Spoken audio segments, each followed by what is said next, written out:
Yep. And then this other piece, the other piece that just is going to separate now. Yeah. That also falls straight into the Atlantic. Okay. In some ways, this is harkening back to the old days of Apollo, right? So, you know, SpaceX reuses some of their pieces, which is incredible technology. It's a game changer. Yeah. Amazing. But that's not what this is about. They're going to be dropping. They have dropped their SRBs, and then they're going to be also eventually dropping that. And it's right here. If we can watch this live right here. Here we go. Hold up. Wait a minute. Did you hit the like button? Drop some rapids in the chat. Let's go. Hit that like. Welcome to the chat. Let's chit chat. Hit that like. Hit that like. Drop some rabbits in the chat. Drop some rabbits. Drop some rabbits. Drop some rabbits. Drop some rabbits in the chat. Drop some rabbits. Drop some rabbits. They're a little bit ahead of us, but again, drop some rabbits in the chat. Drop some rabbits.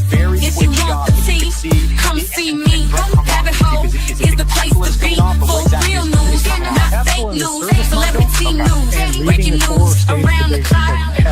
Real talk, best on the block. I rock. Real talk, best on the block. I rock. Hit that light. Hit that light. Welcome to the chat. Let's chit chat. Hit that light. Hit that light. Drop some rabbits in the chat. Drop some rabbits. Drop some rabbits. Drop some rabbits. Drop some rabbits in the chat. Drop some rabbits. Drop some rabbits. Drop some rabbits in the chat.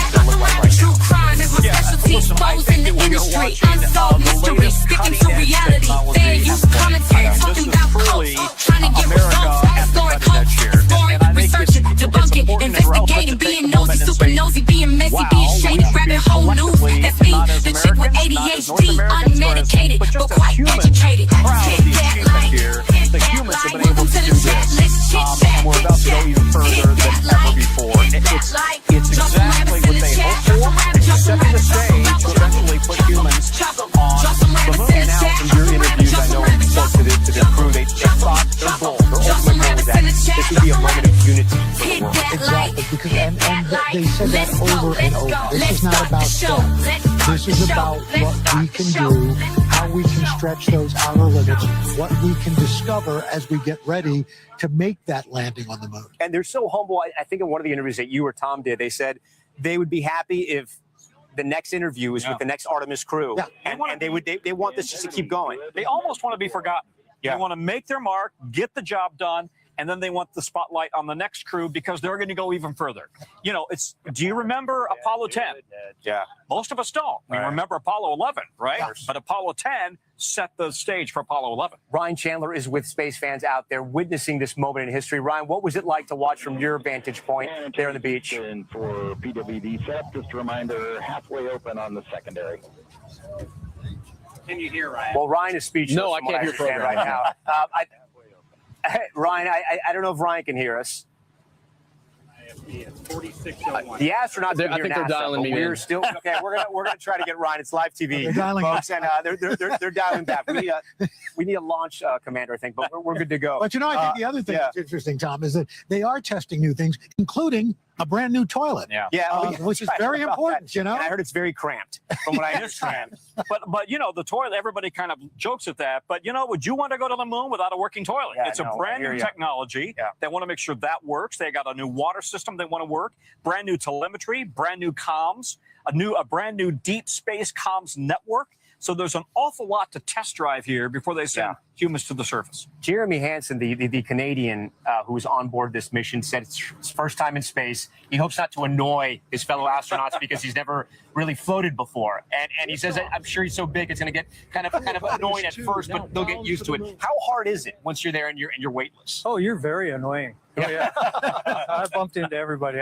But I have a special note of pride about Jeremy because I come from a Canadian family, too. So. Oh, that's great. Well, and if you can, I mean, what is it like this moment like for Canada? Can you imagine? There have been very few Canadian astronauts. Every one of them is super special. I've known most of them. And Jeremy's an amazing guy. And can you imagine this being your first mission ever? Wow. just what a wonderful guy, and he's representing an entire country. That section of humanity is very, very proud of him, and I am too. And timing is everything in life, and what a great time for Canada and the U.S. to come together in a mission like this, and at a moment like this when the world is watching. I think we do have Ryan Chandler now. Systems are a go, from what I understand. Ryan, talk to us about what the space watchers out there are saying. Tom, that was one of the most incredible things that I've ever seen. But the most interesting thing to me was not even looking at the rocket. It was looking this way at people's faces and seeing that raw reaction. So many people here. This is the first time they'd ever seen that in their life. It's seeing the mom embrace her kid and say, look, anything is possible. It's people looking up and realizing what this means, not just for the United States, but for the world and for humanity. Tom, if I may, I know we have a great team of experts that we've been talking to all day. I found one of my own on the ground here. This is Mr. Adrian. Thanks for helping us out. What did you think when you looked up to the stars and saw that launch today? It was so incredible. It's like my first time seeing this, waiting for such a long time. And you know a lot about this mission. What does this mean? What were you looking for when this launch happened? Like, something really important is like it's like so brave of the astronauts that wanted to go there. Like, they never denied it. They just went like this, and they just said, we just go. And you want to be one of them one day. All right, we'll see you on Mars. Adrian, thank you so much, sir. Tom, I mean, that really makes the day. Go, Ryan. Yeah. Tom. Yeah, little Adrian there, and so many little Adrians all around this country will never forget this moment. Tom, you were just sending me a note here. You're getting text messages from friends in Canada as well who are watching this and just in awe. And they're watching. I told them, watch NBC News. Don't watch the Canadian Broadcasting Company. So to Joe, my good friend. Okay, hold up, y'all. So I'm looking at the launch. Shout out to everybody in the chat, guys. I wasn't sure. I was just kind of playing to see. Just to see. But let me see if I can. There's some other reporting that I think is a little bit better, and NASA's got their channel going too. Everybody's out there watching the launch. Shout out to everybody in the chat, guys. Make sure you guys are hitting that like button, please, and thank you. Let me see if I can pull another report. They got Fox News out. Everybody's out there. Fox News, where are they at? They have to detach. I think that's what they said. They got to detach from the thing or something. I don't know, man. I want to go to Derek Pitts now, chief astronomer and planetarium director at the Franklin Institute in Philadelphia. Derek, I'm doing both, by the way. As a civilian, knows nothing about math, science, or engineering, and I just say, wow, you know a thing or two. What's your impression? Well, I'm really a motorhead, Tony. I really like to get into the gory details of how all the machinery and works and all that sort of stuff. I am always stunned at how these incredible pieces of equipment work so well. But there's one other thing I think that's really great about this, and that is, right now, tonight, it's a full moon all across the world. And so this is a really wonderful opportunity to put these two things together. I think we should all take someone outside with us tonight, go out and look up at the moon and think about these astronauts on their way to the moon and what that means for all of us here on Earth. Derek, that's a beautiful Joey, thought. I see you. I agree completely. Let me And let I everybody thought know this I'm live morning over as we here. were coming into work, we were following the moon in. It was a full moon, and it was a bright, clear sky here in Florida. I want to go back to Harrison Schmitt, last person to walk on the moon. Harrison, when you look up, do you remember that moment? And when you look up now, are you thinking about it again? Well, it's fantastic. In fact, I believe the SLS has more thrust than we had in the first stage of the Saturn V. And I'm sure all of you enjoyed the physical feeling of that launch. I certainly enjoyed the visual feeling of it again. But one of the main memories it brings back for me is that we went down to 30 seconds and went into a hold, because the launch computer and the rocket were not communicating correctly on a pressurization issue. And 2 hours and 40 minutes later, we launched. And I'll tell you, we were at night, a little bit after midnight, and being in the capsule was an experience that I'm sure our other astronauts will also recall. It's just very special. and then to know that the mission is going well, as ours did, is even more special for everybody involved, including everyone on the ground. 400,000 people and their families were involved in Apollo. And all of them remember that as one of the high points of their lives. Yeah, I think the whole nation could be proud of it. Taxpayers contributed to it, and the country was behind it. I'm going to bring in Bill Harwood because we're on the precipice of another important technical milestone here as we see the American flag snapping in the wind neatly there. This is quite a feat of engineering if all goes well. What happens next? Next to these solar arrays are going to come out. The spacecraft right now has been operating on battery power. They have to get the solar arrays out or the mission can't continue, right? They'd have to come home. But anyway, they're very optimistic they will, in fact, come out. That's momentarily. Once they're charging those batteries up, everything, they'll begin processing ahead toward that rocket firing I was talking about to raise the low point. That's the next milestone after this. And so far, if you had asked me a year ago, we would be at this point right now with the launch so close to being on time as we saw today. I would have never believed it. This has really been fun. It has been an amazing thing. Peggy, we've got about a minute before we have to say goodbye for now. Your final thoughts?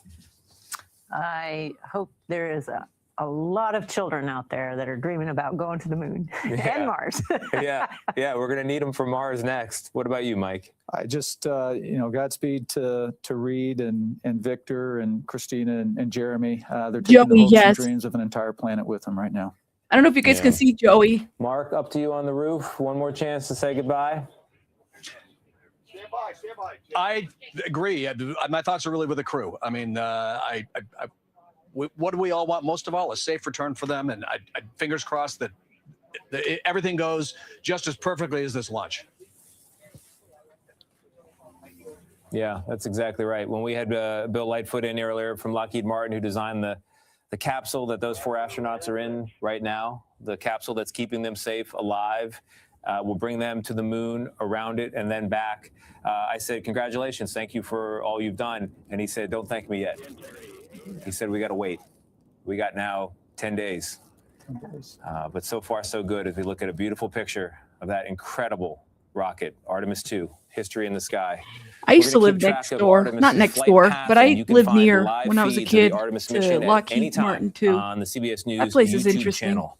For now, our coverage will continue on CBS News 24/7, your local news, and tonight with me on the CBS Evening News. This has been a CBS News special report. Ooh. I'm Tony DeCopel at the Kennedy Space Center. Now, somebody said in the chat, the timing is so interesting that all of this is going down right now. I said, well, what is that supposed to mean? Can you guys hear me? Let me know. Can you all hear me? Can you hear me? Joey, you can join us horizontal. I could see you in the chat. I'm streaming both ways, guys. Virtual and horizontal now. The NASA thing is up now. Ooh. Let me show you guys. NASA report. But there isn't a whole lot of action going on right now. This is the launch. See if we can go to the launch. Give me 1 second, guys. We set everything up. But I need to be careful because I don't want to be playing streams that are going to... Y'all can hear me. Okay, good. I'm not on camera. Okay. I need to make sure you guys can hear me. Give me 1 second. So NASA's got their little thing going on right now. This is interesting. My middle child was watching and letting me know, and I was like, oh, I should have streamed, but I got kind of busy. Kind of busy. Okay, hold up. We're gonna watch. Let's see. Coverage. Nope. Oh. Houston Public Media. Okay. All are the contributions of Michael Atkinson, our reporter at the Johnson Space Center, Hold and on. Bianca Seward. Let's see if we have any more images of something else. Center, Houston. Yeah, they have a YT channel. Reminder, so we're going to go about more streaming over there. coverage of this mission on Morning I know, Edition isn't the from timing Michael interesting? Atkinson and from Michael along the way. Hold up. Michael, be quiet for a minute. Isn't it interesting? It's April Fools and all, you already know the people. And I mean, people already feel some type of way about the moon landing, which, whatever y'all believe, some people don't believe that the moon landing is real. And some people do believe that it's real. So I guess I should probably ask everybody, where do you guys stand with the moon landing? Do y'all believe? or you don't believe. Listen, I believe whatever.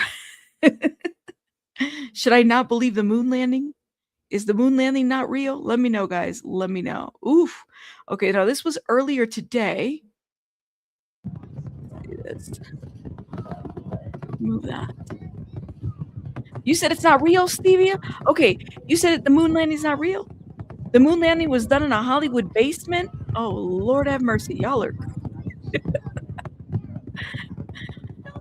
You know, but somebody did say, they said that the timing was very interesting, guys. Yeah, I know. Look at everybody, though. Really? Your dad would never talk about it and said it was confidential. I'm willing to entertain different theories. Integrity, guidance converged, performance nominal, upper stage RCS ready. Oh. Copy all, Stan. Integrity, SM priming complete. SM priming complete.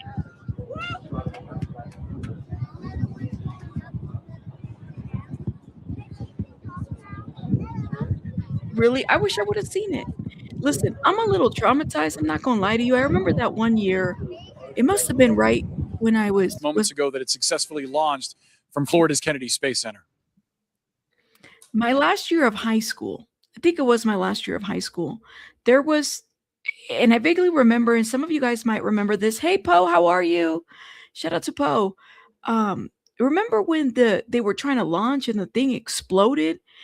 I hate to put it that way, but that's what happened. I remember that. I remember they were watching the launch and then it like exploded. Like it wasn't even up there for too long. This was when that was the last year of high school. So no, this was many years ago.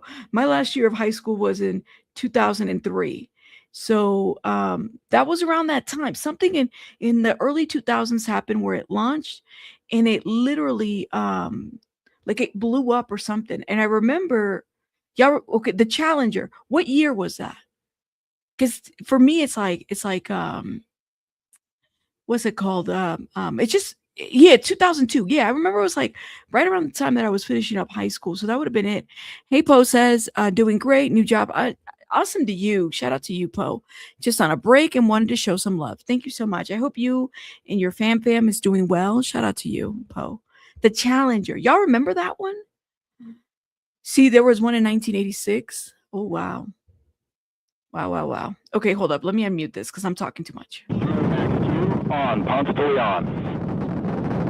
Stan, we have you loud and clear on Ponce de Leon. You said the Challenger was 86. So which one was the one in the early 2000s? Confirmed as integrity. Let me look it up. Supersonic, approaching 90 seconds into the Artemis II mission. Integrity is 14 miles in altitude, 8 miles downrange, traveling more than 2,600 miles. 10. The Orion capsule carrying 4 astronauts is now in space, beginning its 10-day journey that will take them 4,600 miles beyond the far side of the moon, the furthest humans have ever gone into space. CNN's Ed Lavandera is at a watch party inside NASA's Johnson Space Center in Houston, Texas.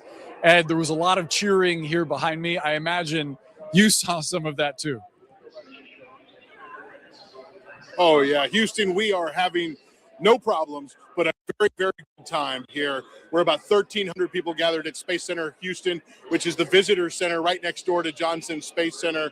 They filled up this lobby, and I can tell you it was an electric moment watching there on the big screen of the launch here. All of these people in a community that has been so intertwined with the NASA space program for decades and decades. So this really kind of hitting to the heart of this community. All these people who either are directly working for NASA or have friends, some sort of connection to it.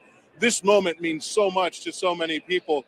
And it was just electric. And what really struck me, Boris, as we were watching the launch is that after that initial, as you watch the rocket boosters take off and the eruption from the engines, sending this rocket out into space, there were times where it was just eerily quiet in here. Everybody on pins and needles, watching what was going to happen, watching that rocket lift into outer space, and on the edge of their... Yes. See, I remember because there was a teacher that was in that craft. I remember. So it was this for whatever reason. I remember washing dishes, and this is where I like kind of when it happened. It's really weird how because it was like breaking news when it was reported. I mean, literally. And there was a teacher in that craft, and it was 2003. And I remember it was like literally right at the around the time that I was finishing up high school. You said, "Oh, but that was the reentry, not on takeoff." Okay. Sorry, then it wasn't. For whatever reason, that stands out to me. Now, let me just say this. When I was a little kid, I wanted to do some kind of space something when I was a kid. I remember like I used to love learning about astronomy. Like astronomy was like my favorite subject. And it's probably the only subject that it ever really like caught my eye or my attention. And again, I was the kid that struggled a lot in school. So for whatever reason, did I ever think I was going to go and be an astronaut? Probably not. That would have been not a good job for me. But anyways, let me unmute. American technology and American space program. When I was on a spaceship getting ready to lift off, the countdown got to about 14 and the guy said, "All right, we're going to move the gantry back. Anybody who wants to get off should get off now." What? That was our countdown. That certainly didn't happen there. But the fear that must be mixed with the sense of victory with those people incarcerated in that ship with all their practice, with all their... He said incarcerated in that ship. I don't know if that's the right word. Now, thank God that Katy Perry and the Jeff Bezos' wife and all them crazy ass people, they're not in here, right? This is like separate from them, right? Because Gail King was another one too that went up there. Was that last year? A couple months ago? Yeah. You've always wanted to go to space? I don't know. Space kind of scares me. You know, hey, Dee Dee, hey, everybody. Make sure you guys are hitting that like button, please, and thank you. Totally impromptu live. I was like, let me just see if the people are watching. We can watch together, you know, and let it play for a while. I had a busy day today, so I wasn't really able to do a morning live. And, you know, needed somebody to watch Baby Bunny for that morning live. Hey, Morris. Hey, Darcy. Everybody coming through. Ooh, you said punch a conspiracy theory. What? Literally? You said, did they really, or was it filmed in the studio set? Well, that's what, listen, Joe Mama, I got to ask you guys, some people believe that the moon landing is not real. Okay. So, I'm happy to see you too, Joey. So I have to wonder, some of you guys are entitled to your opinion. Some people believe that this is all happening in somebody's Hollywood home in the basement. So I have to ask you guys, do you believe that this is real? And it's funny because it's like, y'all do realize the date that they chose to do this, April Fools. So you're going to have people, of course, saying all kinds of things like, this is not real and it's a setup and, you know, yeah. So I guess I'd like to see what you guys think. Now I'm going to see what NASA is posting. Because I'm kind of curious to see what that looks like over there. Different vantage point, I imagine, is going to be something that they will never forget. And I'm excited for them to share it with the world with the iPhones they're taking up. They're one of the big firsts on this trip. Another first, one of your fellow Canadians is making history during this mission. Jeremy Hansen will be the first Canadian ever to venture into lunar orbit. I mean, you spoke about, with pride, about American technology a moment ago. What does this mean for Canadian pride? Well, Canadians contributed to all that. And of course, there was a previous Canadian on a space program, and this Canadian, Hayden, it's remarkable what Canada, with its much smaller population and shout out to the Canadians. We're going to move over here, guys.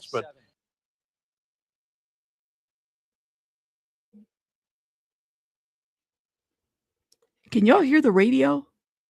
Let me see. Oh, it's muted. And them up in space. Why is this here? It such a is. Significant mission? Put one in the chat if you could hear. So this is a new launch vehicle. It's been tested with no crew, but this is the first time humans have been on board. And so a new launch vehicle, and it's taking humans to the moon. And this is very much like Apollo 8. It's a test flight to make sure that all the systems work. So the first thing they're going to do is they've sort of left the surface of the Earth, and they're going to go into Earth orbit. And they'll orbit around the Earth just to make sure that all the life support systems, all the functionality is tickety-boo, to use a word.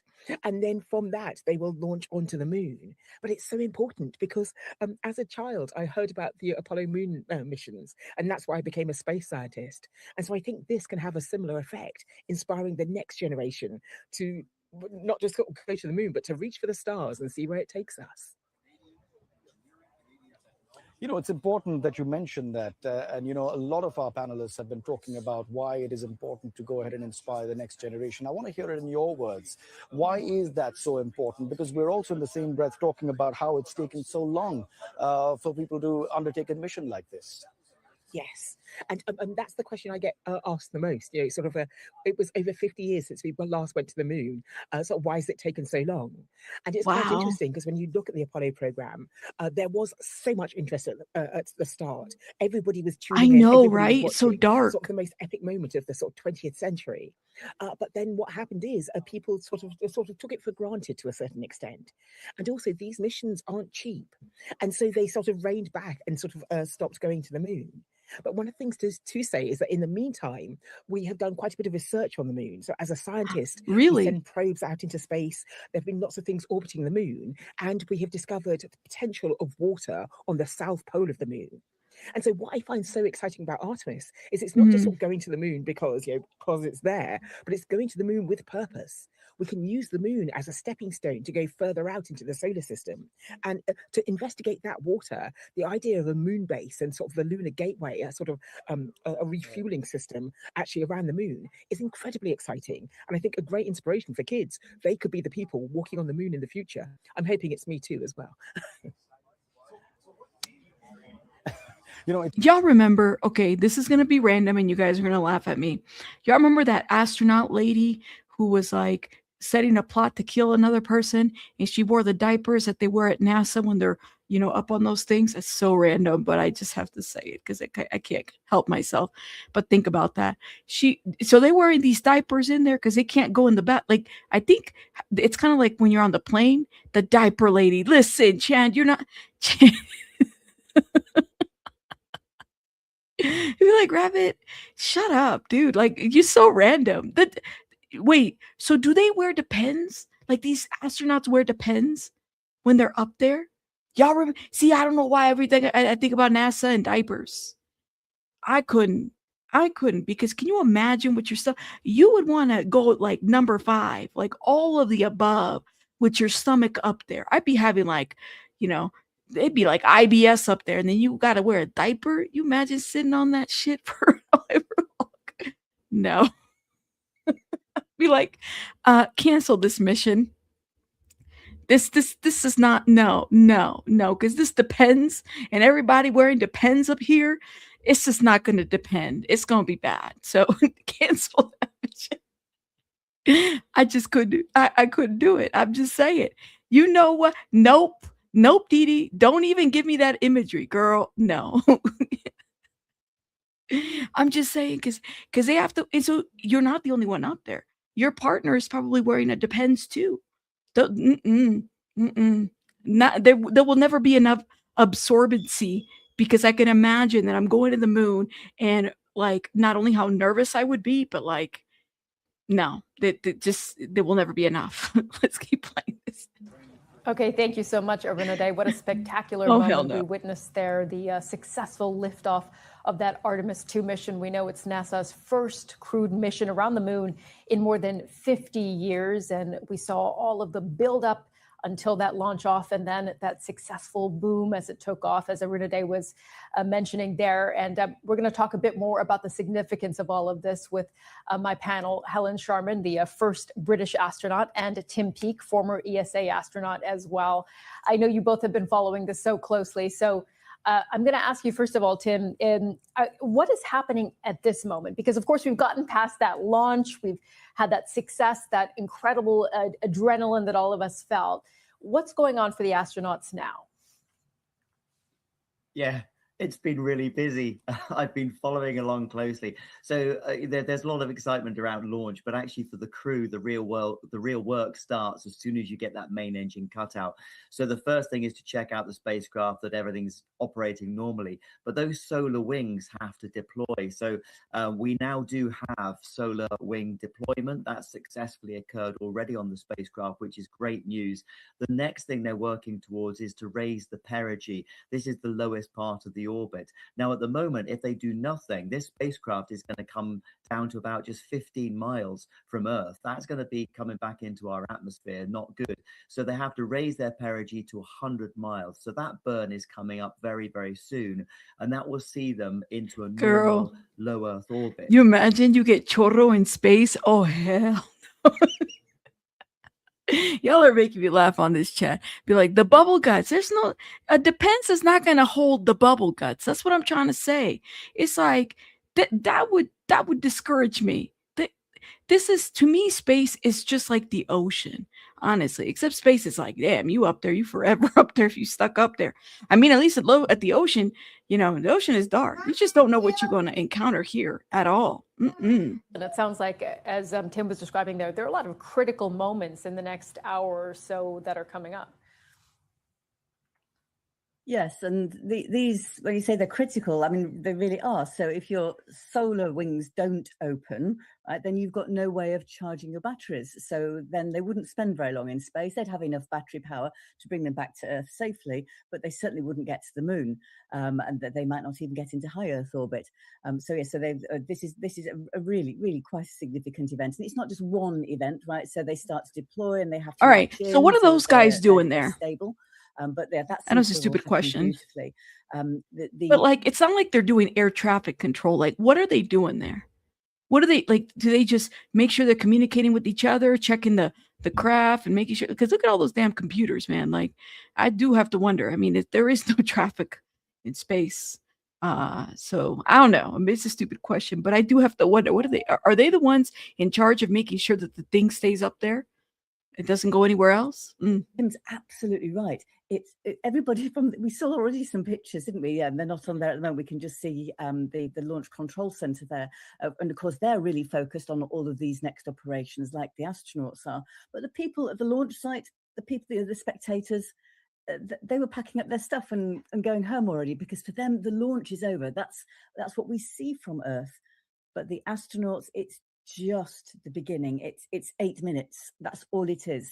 And now they will continue, and they'll be using the next stage, which is this the next rocket stage. So they've got the big rocket that we see, really, that we think of as being the SLS rocket.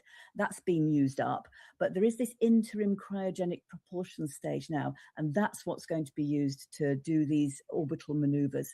And later on as well, they'll be able to do, when that's finished, they'll stay close to it and then do some departures and approaches to test how the Orion spacecraft is actually being maneuvered, how they can actually steer it. Interesting. Future docking maneuvers. So yeah, so all very exciting. Like Tim said, really busy, very busy at the moment. Yeah, there's no rest for these astronauts right now. We can see on the clock there, the mission's been going for 39 minutes. So Tim, I'll ask you this, and then you, Helen. What is the feeling right now for the astronauts? Wait, so they've been up there for 39 minutes, she said? So, like, it doesn't take that long to be out of, are they still in the orbit? Is that even the right word that I'm using? I feel like I'm making up words. But it doesn't take that long for them to just be out of the orbit? Or so they're not like in the vicinity of, I'm wondering. You said why the number of miles away from Earth is not going faster as the miles left to the moon. I don't know, man. I'm still trying to figure out if Depends absorbs enough for these astronauts. You asking me some technical questions, I can't even get around that. You said they watch everything. Remember? That's right. Houston, we have a problem, and they're the troubleshooters. That's right. So they need them there. But I was like, because it's not, I'm just thinking in my mind, well, there's no traffic. So what are they controlling exactly, But you have to, like, you said you're 60 years old, and I think that this is hogwash. We'll say more. Why do you think this is hogwash? You guys had totally had to call the gastro doctor. Oh my gosh. I'm telling you, man, this would be a horrible thing to do for somebody with IBS. Shout out to you. It just, I don't understand. But so it takes, this is how quickly they were out of the orbit. That's what I want to know. Really? So you're saying it takes 8 minutes to go into space. Are you kidding me? It's like, I don't know how many miles to drive to Vegas. It takes 8 minutes to get out of the atmosphere. That's interesting. Ooh, look at this, y'all. We got some footage. Let's look at them. See what I'm saying? It's just well, they got the music on there. Stand by. Wait, is this This is from earlier. I thought it was live. They must have ended the stream. Hold up. Ooh, everybody's ending their streams. What's going on? To the other side of the moon is just so exciting. Great day for our country. Scott, I didn't fully appreciate how much we would feel. We were trying to describe what being inside the capsule is like, but even over here, a few miles away. You said, hold up. You said, I'm reading the comments. Sorry, guys. How long does it take to get out of space or to get out of the orbit? They're pretty fast. I think it only takes 30 minutes. And why does it take so long? Like, it's so weird how it only takes 30 minutes to get out of here, right? To like actually be up there. I thought it was longer. I thought it would be like hours. You said the atmosphere is really thin, says Jose. Have you seen the video of the human drop office from space? No. That's crazy work, guys. You said, well, aliens are real. They've been invited here. So okay. That would be crazy. To me, it is crazy to think that there isn't life outside of here. So I do believe that there might be some aliens and stuff like that, but I don't think that they're the friendliest creatures. So that would be my other fear of like, well, what are we encountering over there? You know, you said they get out of to get out of the orbits you need. Wow. So they're probably already out of the orbit, right? Interesting. Depends on how fast they were going. What is linked to the image that fell from heavens in scripture? Okay, well, what scripture as in like, give me the direct number and I'll Google search it and see. You said the aliens think we're oh my gosh. Anyways, let me play this, y'all. Doing your job. Let me see. Senator, a moment ago, you mentioned a proud day for America. And being here at Kennedy Space Center brings up special memories for me because I came here as a child with my dad. And it makes me sentimental because I'm an immigrant. And so he used that when I was a child to sort of teach me about America. And he said, look at what Americans do. They reach for impossible things. I wonder, seeing something like that, what it does to patriotism and to people's pride in this country, and perhaps a reimagining of what truly makes us great. Yeah, I mean, people should be really proud of our country. I mean, we do try to do impossible things, and we're often very successful at it, right? We landed people on the moon in the 1960s. We're sending these 3 Americans and a Canadian back around the moon, and here at some point in a few years, we're going to send people down to the surface of the moon. We're going to build a presence there. We're going to build an economy there. There's not many countries that step up and try to do the impossible. And we have this culture here of innovation and just like going for it that you don't see in many places in the world. So, I mean, I think stuff like this is great. I mean, I wish I was on the way to the moon with them.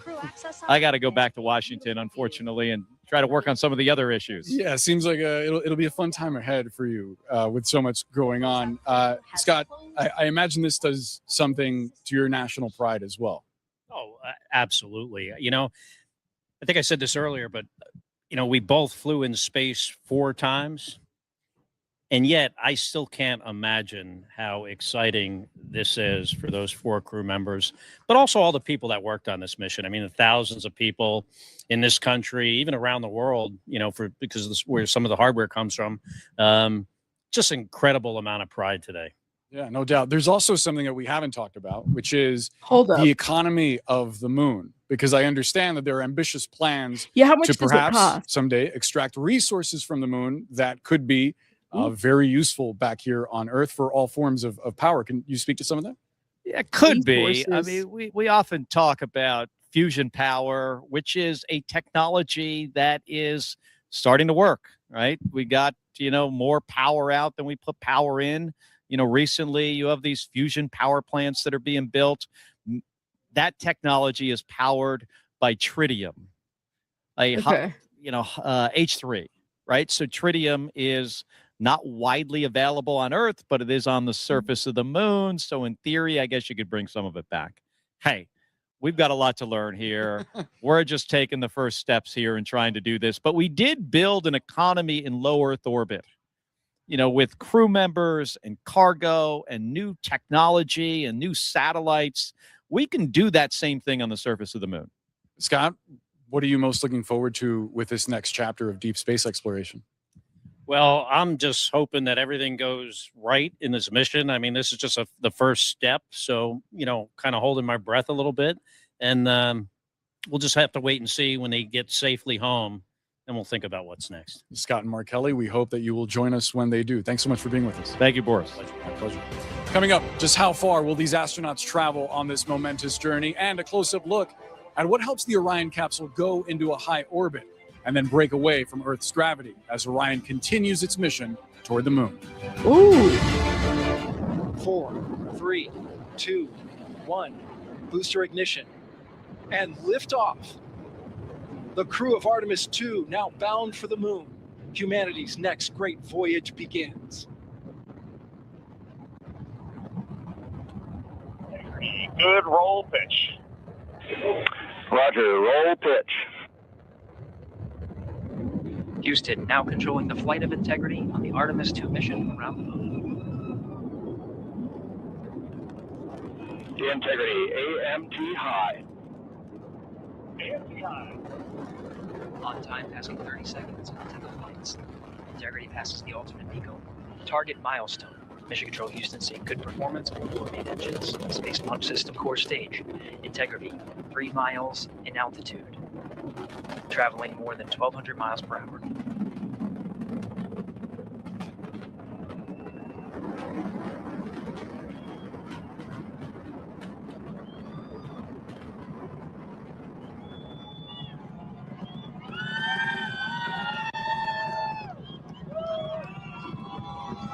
Oh my God. Mission elapsed time, passing 1 minute. So scary. Max Q.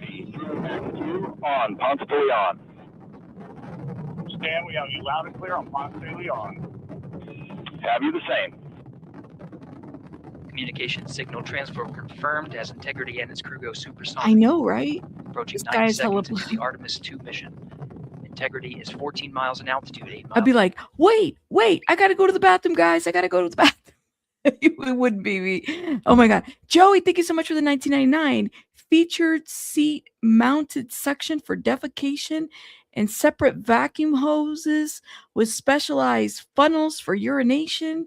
Systems are designed for efficiency, with newer models recycling urine into drinking water and compressing solid waste for disposal. Oh my, Joey, I don't know where you found that information, but shout out to you. Shout out to Joey. Thank you so much for this $20 super chat, super sticker, or $19.99. I appreciate it. Now that is some science, because I did have to wonder. I was like, damn, I just couldn't be able to do it. That just like is so scary. This, you're not talking about a roller coaster. You're talking about a situation that is like, you can't just exit out. And if you exit out, good luck. You want to exit out when the thing is done. Not in a bad way. You want to go through the front or the back door, right? That's crazy work. Crazy. All right, hold up. Oop, baby bunny doing the most. Give me 1 second. Watch the rocket boosters take off and, Thank you, Joey. And the eruption from the engines sending this rocket out into space. There were times where it was just eerily quiet in here. Everybody on pins and needles, watching what was going to happen, watching that rocket lift into outer space, and on the edge of their seat. I talked to a lot of people who talked about it was a nerve-wracking experience. This is a test flight. This, the deep concerns about exactly how this was going to play out. A very risky mission. All of that and that tension and excitement and euphoria we experienced and watched firsthand here this afternoon. Boris. It was unbelievable to witness. Ed Lavendera, Live Force in Houston, thank you so much. At any moment now, another key part of this mission, the solar array wings on Artemis II will deploy, transitioning the vessel from battery power to solar power as it makes its way toward the moon. Joining us now is an actor who holds the record for being the oldest person to travel to space, William Shatner. Sir, thank you so much for being with us. You, at 90 years old in 2021, you traveled to space. Of course, how did it feel like watching today's launch? Well, I was as tense as everybody with the knowledge of everything that could go wrong and the details that did go wrong that delayed the program. And then when liftoff was achieved, what a shaking of the fist for the victory, and what a plug for American technology and American space program. When I was on a spaceship getting ready to lift off, the countdown got to about 14, and the guy said, all right, we're going to move the gantry back. Anybody who wants to get off should get off now. What? That was our countdown. That certainly didn't happen there. But the fear that must be mixed with the sense of victory with those people incarcerated in that ship, with all their practice, with all their ingenuity, with all their technology, the fear of what could possibly happen must be lurking somewhere. Right. And it certainly was in my brain. Yeah, no doubt. You say incarcerated. I have no doubt that there is nowhere else those four astronauts would rather be right now than locked into that Orion capsule. I want to ask you about the feelings that you had seeing the beauty of Earth from space. And I remember you being somewhat melancholic about it, speaking about the Earth's vulnerability. Tell us about that. Well, that's exactly what happened. I went to the window to look at the magic, and I saw this black, palpable darkness, which was death. I looked behind me, and I saw the beige of the desert and the white of the clouds and the blue of the sky. That's life, that's death. And I thought, what we're doing to our planet. And when we landed, I was overcome with this terrible feeling of sadness. I didn't know what it was. It took me a few minutes to realize that I was in grief for the beauty of our planet, which we are destroying at a rapid rate, and how important it is for us to stop and take a breath and go back to healing our planet, which will heal us as well. And all these technical programs. All right, hold up. Let's put them on mute real quick. Look at this. They're right there. One of the tracking and data relay satellites at the expected time. They're at NASA. That time was updated to 51 minutes, 26 Interesting. seconds of mission elapsed time, going from TDRS East to TDRS West. On switching to Shatner was looking for Spock. Mission Control Houston, not seeing some of the data coming from Orion, coming from Integrity. So we're standing by to regain the ability and troubleshoot some of the rationale as to why we are having some intermittent gaps in our data and communications with the crew.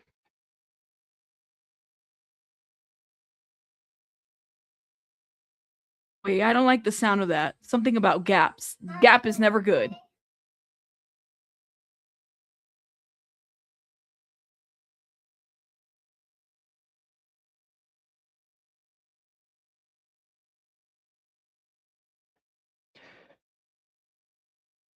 Now, again, as the teams are troubleshooting. Integrity Houston in the blind. We see good solar normal maneuver.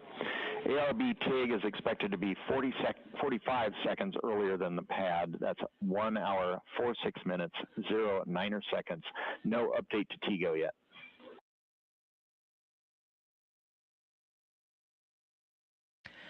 That was Capcom Stan Love here in Mission Control Houston. He used the term "in the blind." That refers to as part of the data that we are not getting from the TDRS West satellite. noting that we understand that we may not be receiving communications from the crew, though they may be able to hear us.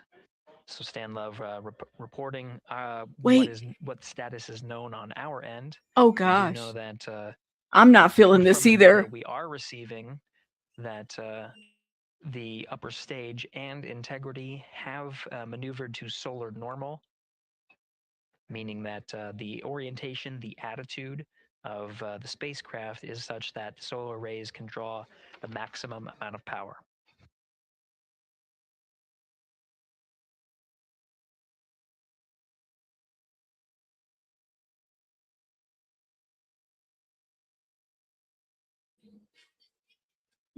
Joey, right?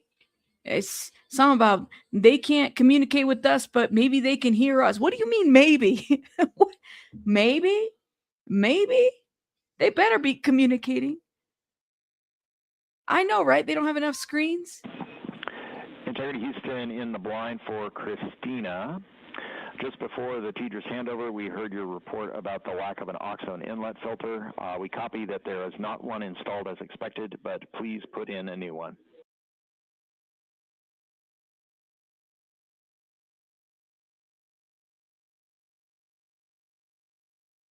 Wait, what did she say about Christina? I heard of Christina. Yo, we're gonna be streaming this. I'll tell Team you. here you see in this row at the Capcom console is NASA astronaut Stan Love. The voice that you're hearing from the teams here in Mission Control Houston up to the crew of Integrity. A Capcom voice that you'll hear throughout the mission as well. Next to Dr. Love, to his right is Jackie Mahaffey, the Chief Training Officer for the Artemis II crew, and a voice that you'll hear from here in Mission Control Houston. Flight Director Judd Freeling is to Stan Love's left. The ascent flight director and leading the teams through the ascent that happened today. And to the left of Judd Freeling is Flight Director Rick Henfling, part of the entry teams here on console to oversee the ascent portion. He'll be returning to console on flight day 9 to prepare for the splashdown on a nominal timeline for flight day 10. Houston in the blind. We're rebooting some ground equipment to try to recover the link. Expect 10 minutes. That'd be the hardest job to do, Abraham. It couldn't be me. Couldn't be me.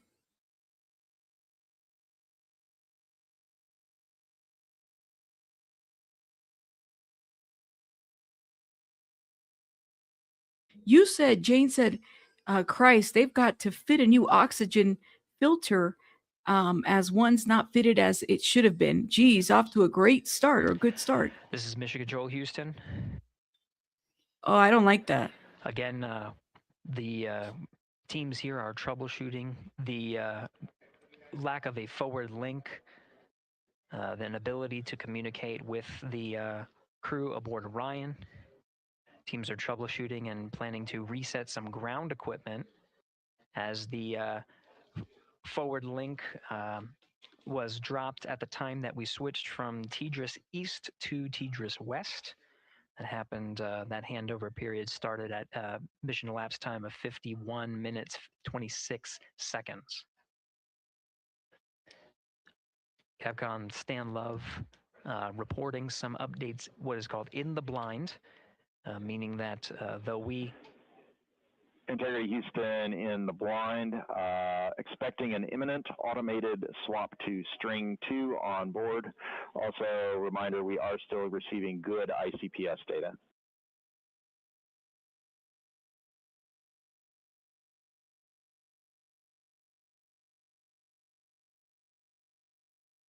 Again, Capcom Stan Love reporting to the crew in the blind, meaning there may be an ability for the crew to hear the calls from the ground. We do know that we are not able to hear any of the crew calls coming from Orion. We did just confirm that we are receiving data from the upper stage, and that allows us to understand and confirm the attitude and orientation of both You know it. spacecraft. You know it. You know that they will too. They will shut knowing it that off. they are at solar normal. And with the reboot, we're starting to get some data here. We'll confirm that the data we are receiving is good.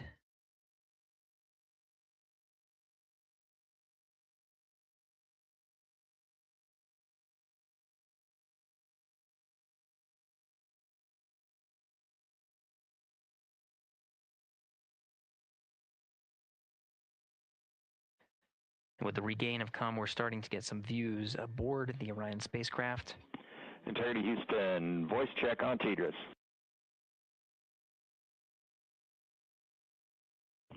Loud and clear, Stan Hollis. And we now have you the same. Good to hear your voice. Ooh, there you go. And good to hear yours as well. Yes, they're talking. They hear each other. We are still trying to understand whether the automated swap to S-band string 2 recovered comm for us or what was going on the ground. We gave you calls about an ARB TIG and an oxone inlet filter. Did you copy them? Copied all. Excellent.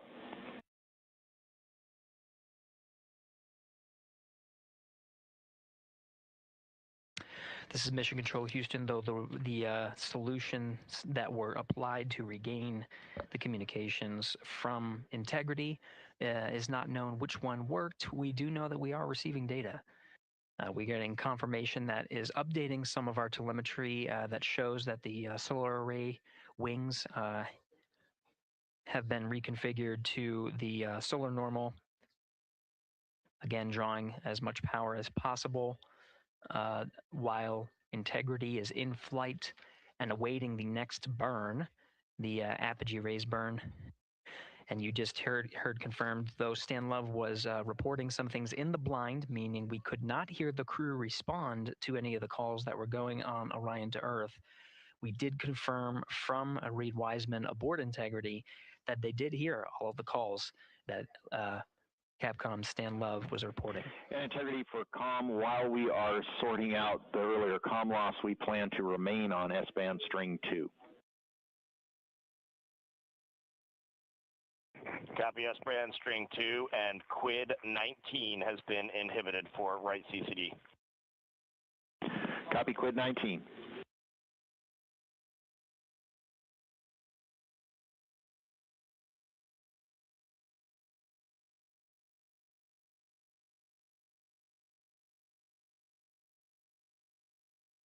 I'm checking the news too, guys, from my phone, just to make sure we're not missing anything. Okay, well, at least we heard from them. They're good. Copy? You said copy. This is Mission Control Houston. Commander Reed Wiseman working through his steps. At this time in the timeline, mission specialists Christina Cook and Jeremy Hansen should be closing out some of the procedures that were activating some of the environmental control and life support systems. And again, those steps relayed from Capcom Stan Love were received by the crew, so they did copy them and address any of the feedback that was provided by Capcom Stan Love.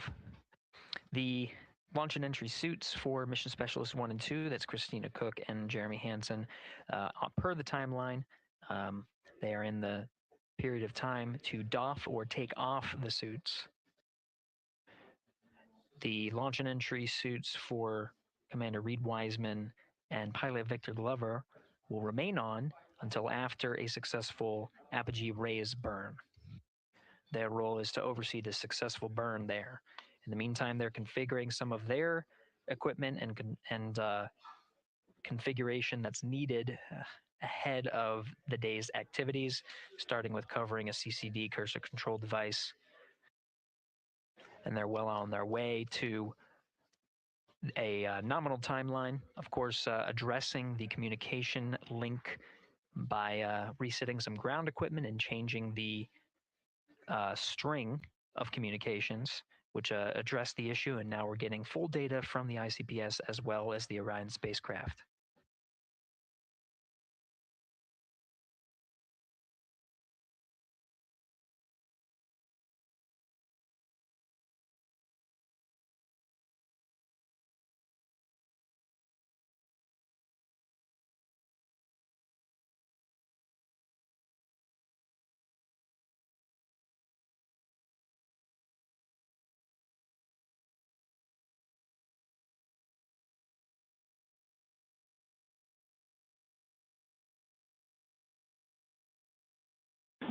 Interior Houston, questions for Jeremy and for Christina.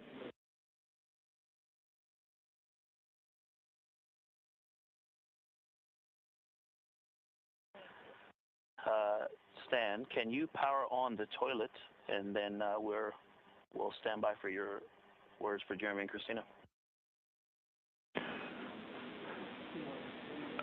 Toilet power up is in work.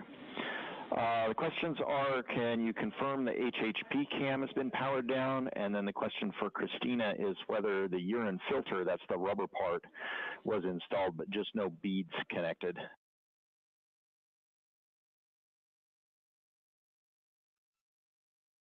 And that's affirmative. The filter was installed, no beads. Thank you. And Stan, we are wrapping up PWD right now. Jeremy will get the HHP cameras after that. There was a tremendous amount of back pressure on all those settings, so it's taking a little bit of all the connectors, so it's taking a little bit of time. Copy. Thank you.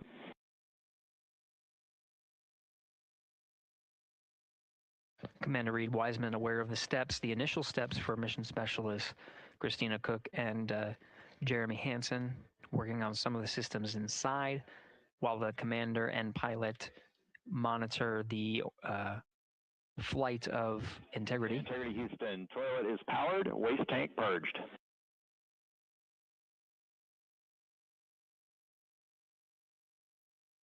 We copy that, Stan. Thank you. Some of the equipment inside needs to be activated by flight controllers here in Mission Control Houston. The activation of some of these necessary for their trip on their first day in orbit as part of the Artemis II mission. While Christina Cook addressed the waste systems that are on board now that they're activated and purged. Jeremy Hansen working on the potable water dispenser, rather. One of his initial steps is to activate the equipment and start filling some bags as a reserve. So he's working through those steps. The HHP camera is one of the internal cameras inside of Integrity. HHP camera was one that was captured through the duration of ascent and recorded into the flight computers. Go ahead.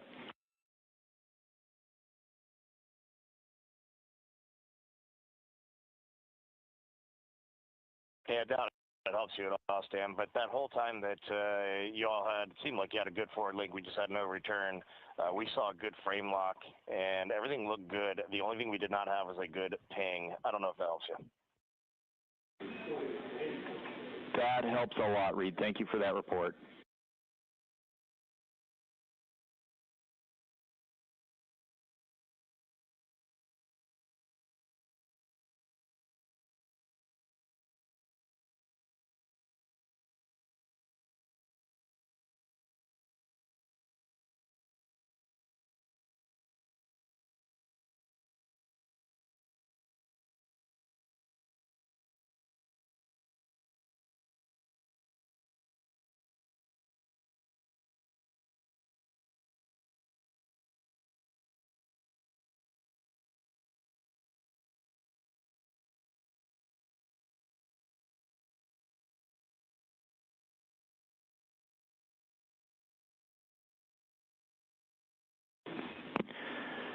Integrity Houston for saws. We saw the saw 3 brake go into error position. We're confident it engaged, but we saw more motion than we expected during the burn. We are cycling the brake on that saw.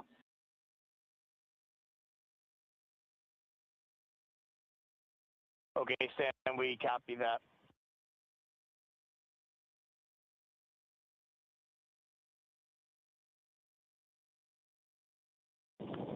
HHP cameras are off, PUP 1 switches are off, Stan.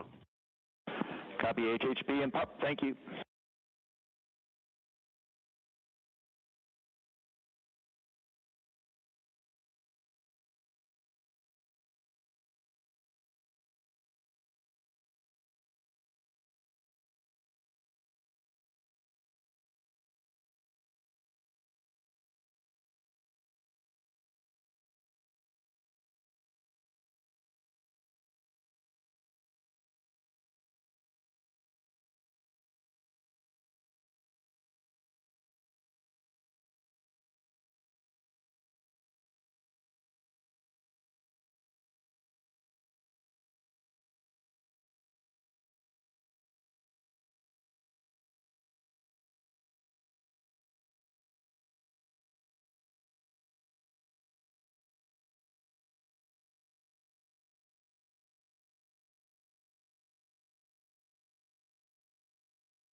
It's like pitch black.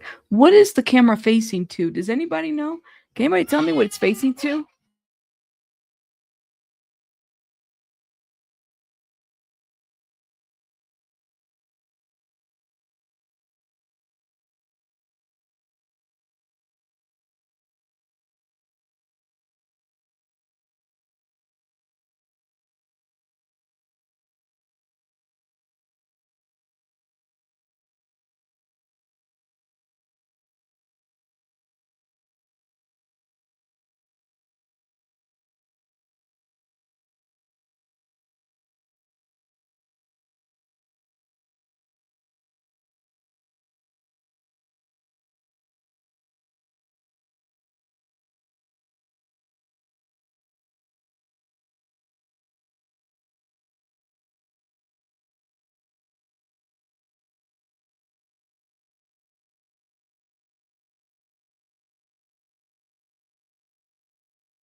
Integrity Houston, starting thermal roll.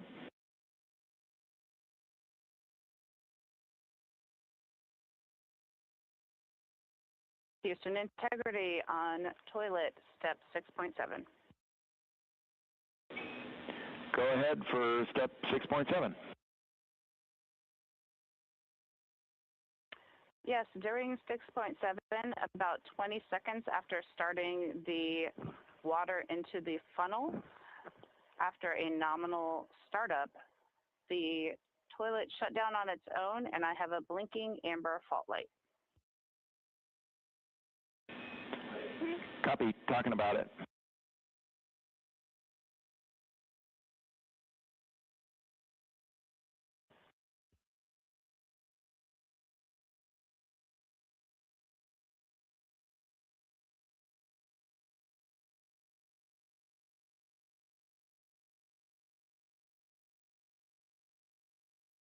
And integrity for toilet, we're going to have to think about that for a while. In the meantime, CCUs are available in Alpha 2.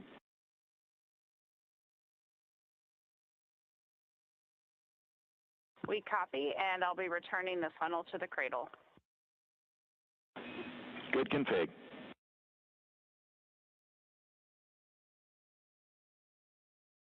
This is Mission Control Houston, a read back of some of the communications that occurred on Orion to Earth. We're now at 1 hour, 17 minutes of mission elapsed time. We got confirmation that the upper stage and Integrity began a thermal roll. They are on the illuminated side of the Earth right now at an altitude of just a little more than 1,000 statute miles. The thermal roll allows for even distribution of heating from the sun at that altitude, distributes it a little more evenly ahead of the apogee rays burn. In the meantime, mission specialist Christina Cook working on the activation of some environmental control life support systems and waste management systems. Currently, as teams on the ground analyze some troubleshooting of the activation steps that she was going through, she'll gather some of the backup waste management capabilities that they have aboard Integrity. just as a precaution while the teams assess how to address what was reported down from mission specialist Christina Cook on the fault light. Barbara Bish, thank you so much for the 1999. I feel like a kid. Now at mission elapsed time of 1 hour 18 minutes, we are coming up on the post-launch press conference at the Kennedy Space Center, where subject matter experts have gathered to and will address the launch that just occurred, and media will ask some questions. As part of our continuous coverage plan, where we are streaming this mission 24 hours a day, 7 days a week, throughout the duration of the Artemis II mission, the briefings themselves will also be streamed on this platform. The time of the beginning of the press briefing is scheduled to be 7 p.m. Central Time, 8 p.m. Eastern Time today. So coming up in just about 6 minutes. While the post-launch press conference is Integrity thermal roll complete, and a question for Christina for toilet. All right, Stan, just give us a minute, and the view of Australia was epic just now. It's amazing to be at this altitude, and Christina's working hard. Roger. And Integrity, we also have a story about a water tank valve problem during powered flight. We saw an anomalous indication on the water ISO valve between water tanks Bravo and Charlie. Based on the signature we saw with the tanks during the PWD checkout, we think that valve is closed. We are going to troubleshoot that going forward.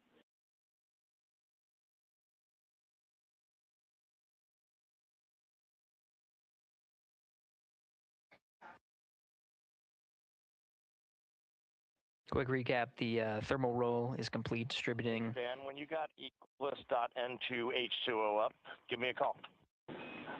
I'm looking at it. Thank you, Barbara Bish. Stop 17, we show that valve closed, if that helps you. That is also what we see, and that's exactly the valve we're looking at. Related to that, question for Jeremy. For the PWD checkout, did you check out the primary first or the secondary first?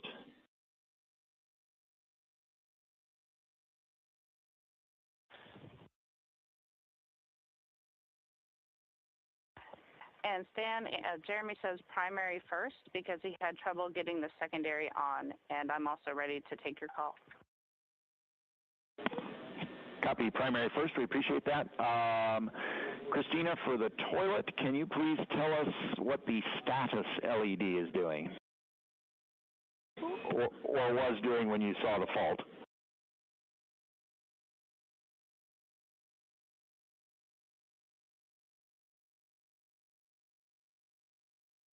It had been on per normal, and there was good suction, and then it turned off when the fault started blinking. That's valuable information. Thank you. Teams on the ground continuing to troubleshoot the waste management systems aboard Integrity. Now we'll continue to follow the mission here as the 4 astronauts work on the steps to activate some of the systems and prepare for the apogee raise burn. About 3 minutes from now, 7 p.m. Central Time, 8 p.m. Eastern, we'll start the press briefing. That press briefing will happen on our 24/7 live coverage. While that is happening, you can listen to the Orion to Earth loops and continue to cover the mission and views from the solar array wing cameras aboard Orion. And you can follow that at our clean live stream, also available at NASA's YouTube channel.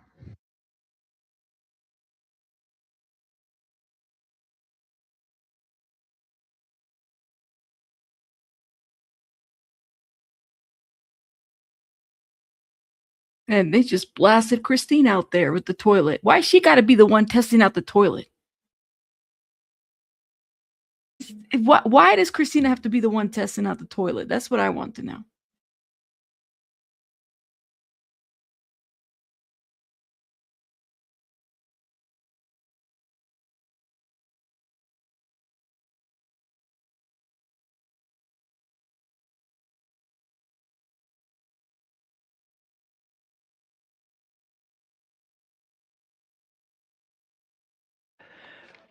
This is Mission Control Houston, passing 1 hour and 23 minutes of mission elapsed time into the Artemis II mission.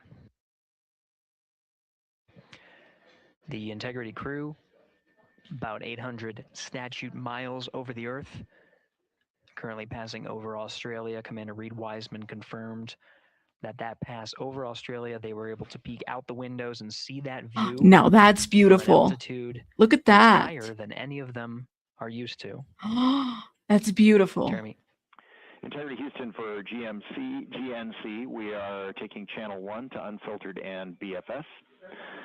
Also for the solar array indication we saw earlier, we think that when the brake originally set, it was like on a tooth, and that when the engine lit for PRM, it slipped one tooth. That brake is now showing nominally.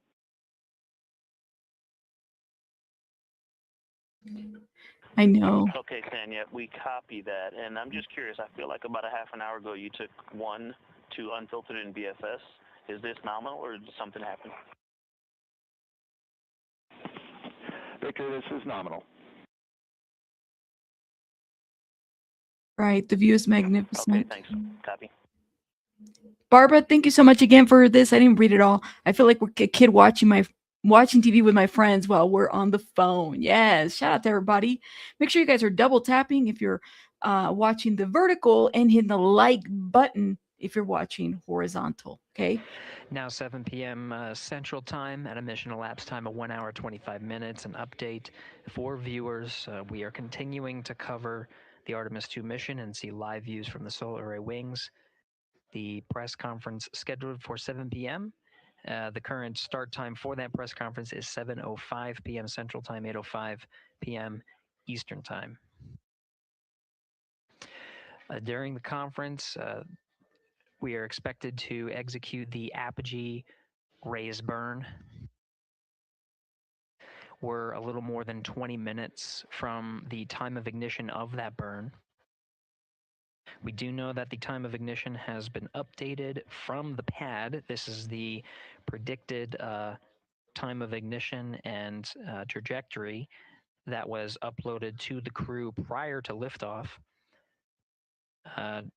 The current time of ignition is 1 hour 46 minutes and 9 seconds of mission elapsed time.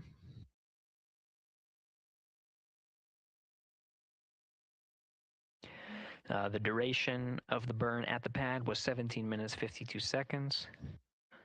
Ahead of the execution of the burn, any changes in that duration will be reported to the crew and uploaded to ensure that the apogee raise burn goes as expected and puts them on the predicted trajectory. That trajectory being 43,000 miles, 43,730 miles by 0 statute mile orbit.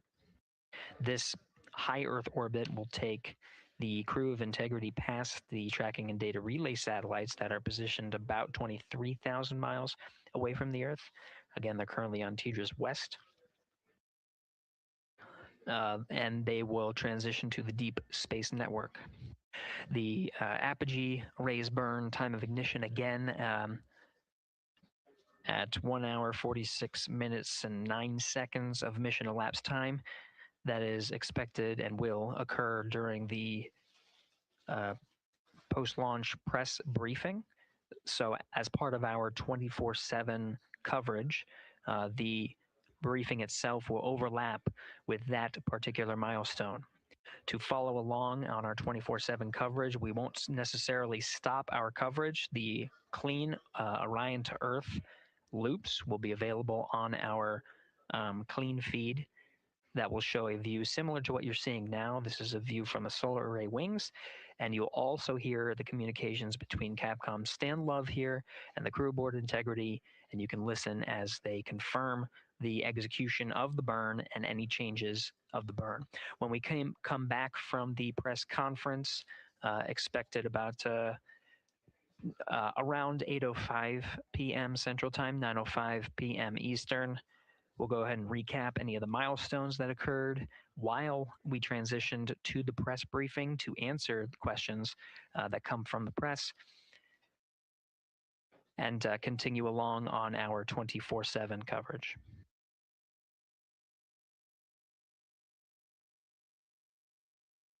Aduko, right? That I'm thinking about the same thing too. So they're gonna have like 24-hour narrate, like a narrator for the next however long they're up there. Well, that's a great question, Sister Craft.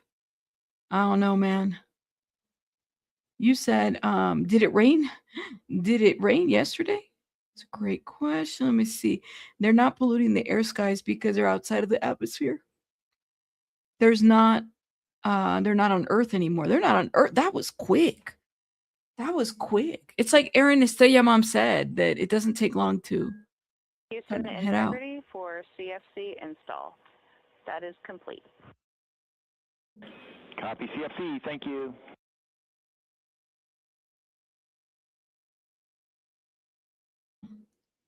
Wow, wow, wow. And Houston, just want to let you know, since we're running a touch behind timeline, we have not yet started suit doff for any of the 4 crew members. We'll get to it in a bit. Copy. Thank you.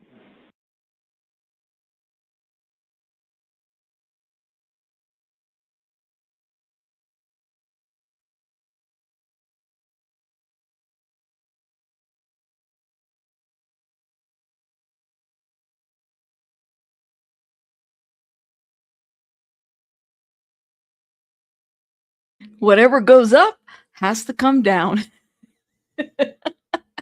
Sylvia with the jokes. Y'all do me a favor, hit the like button, guys. Please make sure you share, support, do all those good things. Let me see if I can.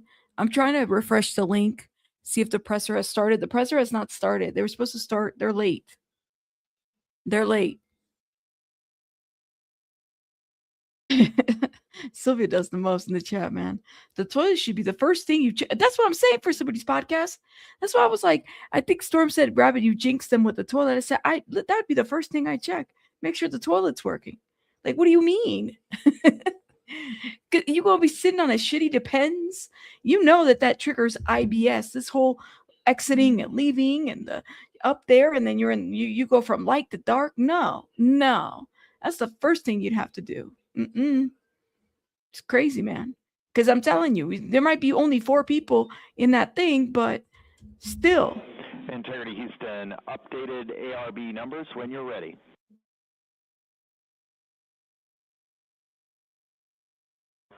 Stan, we are ready. And sorry, false alarm. Still integrating on the ground. We'll be back with you shortly.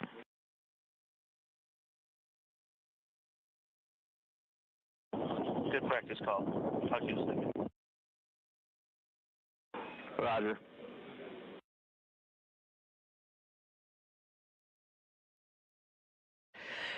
This is Mission Control Houston. For those still with us, the press briefing that was scheduled to begin at 7:05 will begin shortly. They're just getting set up, and just stay tuned until we are able to transition to beginning. Activity on Jeremy's timeline is complete.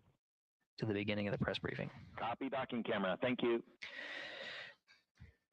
Teams on the ground are analyzing the time of ignition and what's called T-GO, the duration of the burn. At the time ahead of liftoff, the duration of the burn was 17 minutes 52 seconds. There might be some changes. The flight dynamics officer and his support in the back rooms are analyzing to make sure that what they are about to report to the crew is rock solid.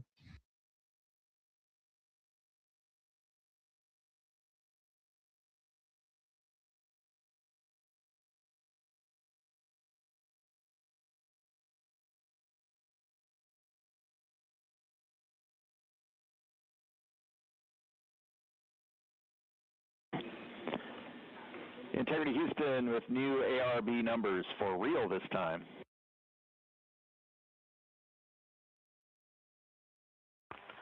Okay, Stan, we're listening. Go ahead. ARB TIG, 1 hour, 46 minutes, 07 seconds. TGO is 18 minutes, 06 seconds.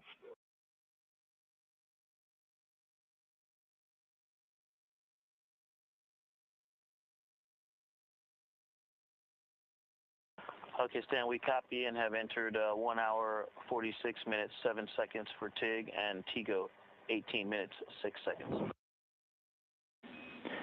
Thank you for that. With that, we also have an updated time for the handover from teeters west to east. That is going to be over 6 minutes earlier than what's on your pad. You can expect that at MET 2 hours, 03 minutes, 04 seconds, 2:03:04.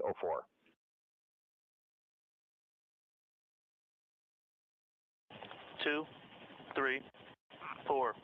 For handover west to east. Thanks, Dan. You're welcome.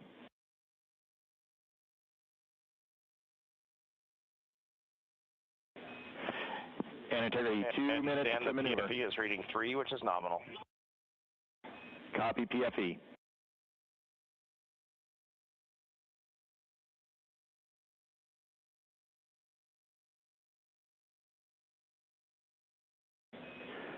And integrity, we are ready for the eclipse power down per your execute note.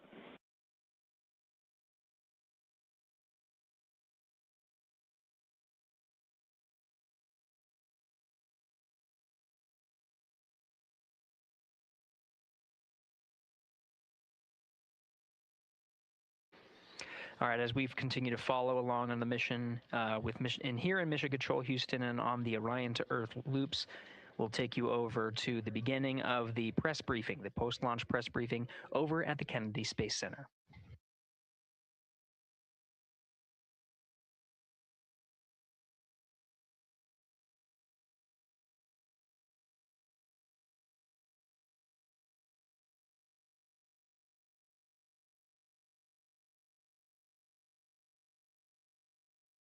Yes, I'm here, y'all. I'm setting things up. Thank you. You know, we got a mission to launch over here too. Integrity, MCC polls Hold up. go for ARB. Wendy, thank you so much for your 15-month membership. Wendy, thank you. Thank you, Wendy. Shout out to you. Thank you for supporting the channel. Yes, Mark.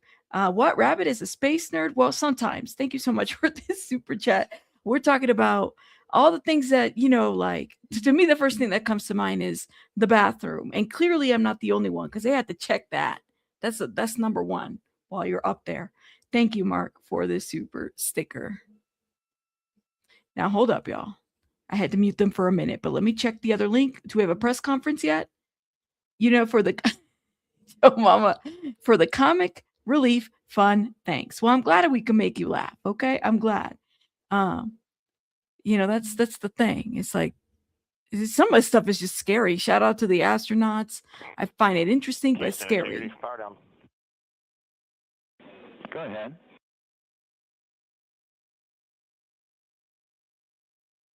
All right, we see the roll, Stan. And for power down, we believe our steps are complete. If we could get just some situational awareness on the DU brightness, we feel like we have them 50% down, but let us know. No way, Mark. Checking. So what did he do? Oh my gosh. Can you imagine having to clean up? Can you imagine being the person that has to clean up after these things? No. All right. This press conference is taking forever. Hurry up. Is there a full moon today too? Yes, I'm back.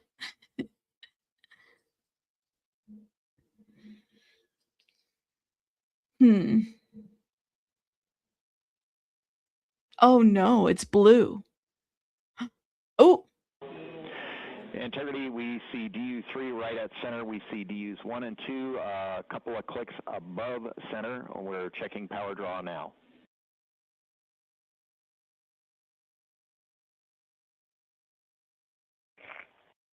Copy that, Stan. And obviously, when we go into eclipse, we can bring them down a bit further. Roger.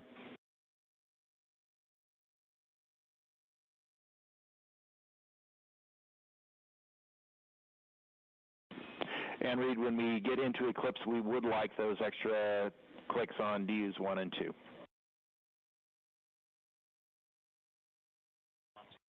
Yeah, you got it. We did bring 1 and 2 down a touch, but we'll bring them down as far as we can when we get into eclipse. That's perfect. Thank you.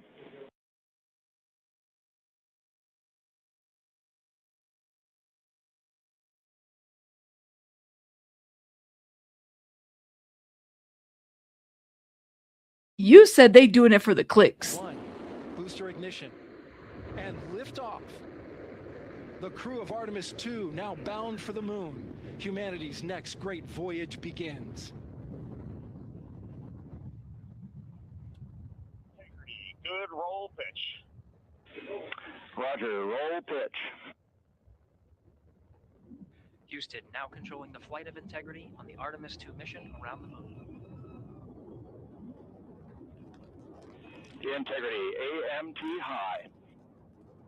AMT high. And welcome to NASA's Artemis II post-launch news conference. I'm Bethany Stevens, Senior Advisor and Press Secretary, and I will be your moderator today. I am joined by Administrator Jared Isaacman, Associate Administrator Amit Kshatriya, Acting Associate Administrator for the Exploration System Development Mission Directorate, Dr. Lori Glaze, and Director of Flight Operations, Norm Knight. Administrator Isaacman will give opening remarks, and then we will open the floor to questions. If you are dialing in to be with us here today, please press *1 to get in the queue. And with that, Administrator. Thanks, Bethany. Good evening, everyone. So today, April 1st, 2026, 6:35 p.m., NASA's Space Launch System rocket lifted off the pad with 8.8 million pounds of thrust, carrying the Orion spacecraft and the Artemis II crew out to Earth orbit and beginning America's grand return to the moon. Now, about 51 minutes into the flight, during a planned handover between satellites, the Orion spacecraft underwent a communications issue, leading to a temporary partial loss of comms. The uplink from Capcom to the crew was being heard by the crew, but we cannot hear the responses for a brief period of time. There were no issues with the vehicle itself. Comms with the crew have been restored. We're actively working the issue and we'll keep you informed. The Orion spacecraft has successfully separated from the core stage and its solar arrays have been deployed as planned. Soon the crew will execute the apogee raise burn, placing the spacecraft into a stable high Earth orbit as we prepare for the translunar injection and the journey into cislunar space. NASA astronauts Commander Reed Wiseman, pilot Victor Glover, mission specialist Christina Koch, and Canadian Space Agency mission specialist Jeremy Hansen are safe, they're secure, and they're in great spirits. We will continue to monitor their health and the status as we move into the next phase of the Artemis II mission. So after a brief 54-year intermission, NASA is back in the business of sending astronauts to the moon. We have arrived at this point through a sustained effort, a national commitment, and the work of thousands across the agency, our industry partners, and our international allies. I want to personally thank the ground crews, pad controllers, the entire workforce here at Kennedy Space Center. This mission belongs as much to you as it does to the crew. The crew is now in the capable hands of Mission Control Houston, the Johnson Space Center, where teams will guide Orion through each phase of the mission with the same discipline and precision that has brought us to this moment. We've certainly been here before. We know the challenges ahead. We have a lot of checkouts to get through before TLI. And when, if all goes well, everything is go, Artemis II will be moonbound. You have our commitment to keep the public as informed as possible on this historic mission. And we will celebrate when we will hold our celebration until this crew is under parachutes and splashes down off the West Coast of the United States. Thank you. So with that, we will open this up to questions and we will start here in the room if we have any takers. We'll start right up here. Congratulations to all of you on a successful launch so far. My name is Jim Siegel. I'm with Florida Media Now, and I'm curious about when the astronauts will have their first meal on this mission. And secondly, is somebody on the Earth here back in Houston or somewhere keeping track of what they eat during this entire mission, and how do they go about doing that? Do they tell them what to eat, or do they kind of select what they want? What do you think? Well, let's see. I'll jump in on this one. Well, what I'll tell you is they do have planned meals. Okay, so they have a planned meal today. I will tell you they're very busy. So ascent day is very tough. It's tough physiologically, and it's tough from a workload issue as well. And so this timeline between now when the crew goes to sleep, so MET of about 8:30 is pretty packed. They're going to snack. They probably have some pre-positioned meals. I know they did in their flight suit. Some of the snacks that they can use if they need. But I will also tell you that flight day 1 and flight day 2, you might not feel like eating a lot, and that's just part of it. Your body is acclimating to 0G. Your physiology is transitioning from a 1G environment to 0G, and it takes a little bit of adapting. So right now they're working hard. They are doing what they need to do. They sound great on the loops. That was really a good signal to us that they're feeling well. But just know that that's part of the equation, when they get on orbit. As far as the food being tracked, yes, we have a food lab, and we have folks at the Johnson Space Center tracking what they eat, the nutrition, the calories. It makes a difference. They do this on Artemis. They do it on Space Station as well. So we're well versed in that. We want to make sure that they're healthy, and we also want to make sure we know what they're doing, what they're eating, so we can also track that and make sure that they don't need any supplements or anything additional. We'll head over to Joey.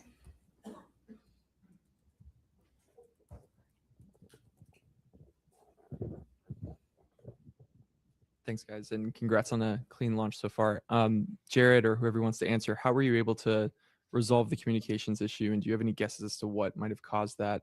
And was there any part of the mission so far that appeared off nominal, or is everything looking good? Just curious to hear how things are going on that. Thanks. Well, on the comms issue, and I don't know, there may be someone here that has a little more detail than I do of having to run around quite a bit, but I think they're still looking into trying to really understand exactly what was going on there. But it's restored, which is important. I think it was during handover to Tedros West. Sometimes that's squirrely ground configuration. You gotta get that right. So hopefully that's what it is. But we'll chase it down. But they were able to recover. They had intermittent forward and return links, so the burns that they needed on board it was never an issue. It was unusual for it to be dropped out for a couple minutes. So that's what we're telling you. We had a controller issue with the toilet when they spun it up, so we got to work through that. That's going to take maybe a few hours to troubleshoot. So there was also a water tank valve. There's 4 water tanks on Orion. There's a crossover valve that connects the 2 gangs of tanks. It's supposed to be open to ensure maximum flow. It was closed during ascent. When you shake the thing, things like that happen. So they're going to reset the valve. And then they had a recurrence on Artemis 1, we had a latching current limiter failure on a piece of electronics, a transient failure when it gets exposed to radiation. They took 1 hit of those. We took about 24, 25 of those during Artemis 1. Again, normal, the onboard fault detection cleans that up, but we're just getting started, Joey. This flight test and a lot of what we're doing here is exactly this, trying to test out all of the things that require the crew interaction, right? And so we anticipate to have a lot of these. Well, that's what we're here for, work through them. Importantly, apogee rays burn. We're go. So they're going to stay in space. Sawyer. Thank you, Sawyer Rosenstein, NSF. I noticed that the slide wire baskets happened to deploy during launch. Was that something that was expected? And can you give any initial reports, at least what you've seen from the cameras, of how the mobile launcher is doing, given the hope to be able to quickly turn it around? Yeah, Do you have something on the baskets? I can talk about the turnaround. The baskets they're supposed to get out of the way. That's part of the plan. So otherwise they take plume loads, and we don't like that. So I can tell you on the mobile launcher, our team has already been looking at a lot of the imagery that we have that was taken both during and after, and assessing that, trying to get the condition. We've got teams, I believe, going out there. They might already be out on their way to take a real look. Some of the good things that we've seen relative to Artemis 1, one of the issues we had was that the water that was supposed to be spraying down the launch pad, so that there were some issues there that didn't happen. We saw a lot of corrosion.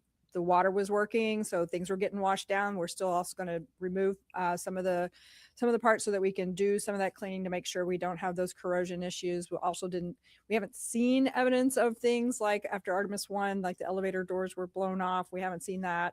We're optimistic, but we got to get out to the pad. We got to look.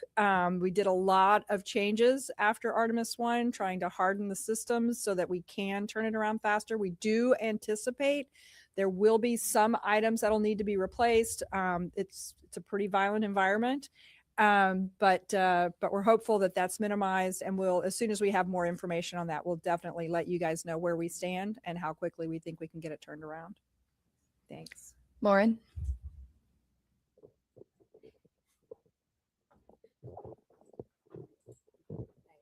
Lauren Gresh with Bloomberg. I just wanted to get a gut check on how we're feeling about the upcoming proximity and ops operation.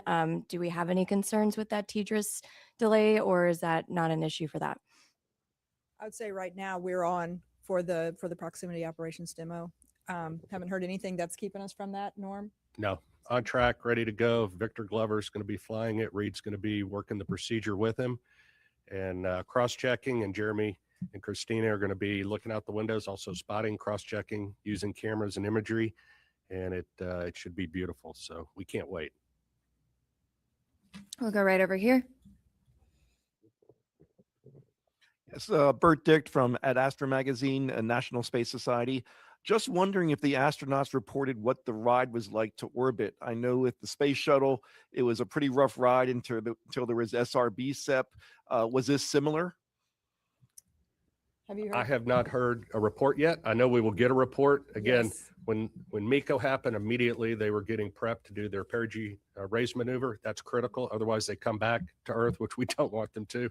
So they got that. They are working to get their spacesuits off. They're, they just got the ARB burn, which was very important. So now they're working to get their suits off. So they are very busy.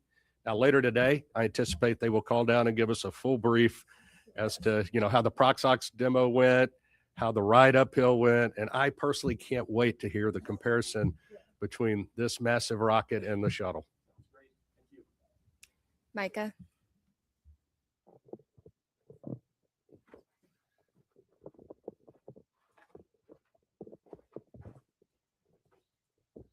Thanks, Bethany. Micah Maidenberg, Wall Street Journal. Maybe for the administrator, I'd like to ask you, I know we're early on here, how you're thinking about success for this mission, defining success, a lot of tests ahead.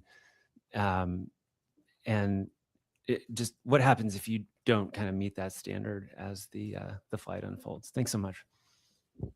Well, I mean, What does that even to me, mean? success is undershoots in the water safely after a 10-day mission duration. So no early off ramps there.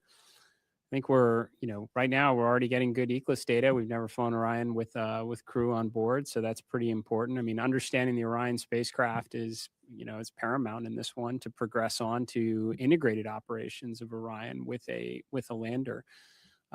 Every day we're getting data. It says, it was mentioned from the get-go, this is a test mission for sure. No crew have ever ridden this before.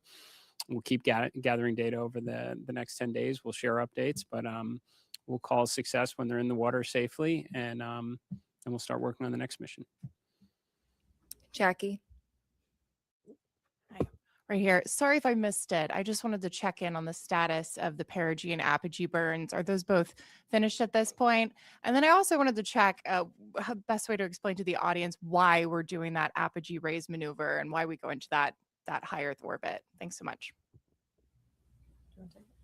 I mean, I can certainly say we completed the perigee raise maneuver. That was done pretty quickly, as you heard, and the apogee raise burn should have already happened. That should have been happening while we sat here. They were getting ready as we were walking in. And then if you want to talk maybe about the rest. So we go into a high Earth orbit. Roughly, the perigee is about 1,000 nautical miles, rough give or take, of the Earth, 25,000. So it's pretty elliptical. That's getting us, everything we do is getting us set up for the translunar injection burn. And so it's getting these burns. It's all converging down to what we call TLI. So we got to get the ECLIS system checked out. We got to make sure we have our redundancy. We got to make sure these burns go off where they should go off, and get Orion and the SM configured exactly where it needs to be. So when it comes around and it's time for the translunar injection burn, off we go. And that takes us really, that puts us outbound to the moon. That's a real big commit point. And so you'll be hearing more about that tomorrow. Might mention it not only sends us outbound to the moon, but it also sets us up for the gravity Exactly. assist Gravity that brings us assist all the back. way So back. we are set all the way Yes. once we make that burn. Go right back here. Hi, TJ Mosquera with the Epoch Times. Thank you all so much.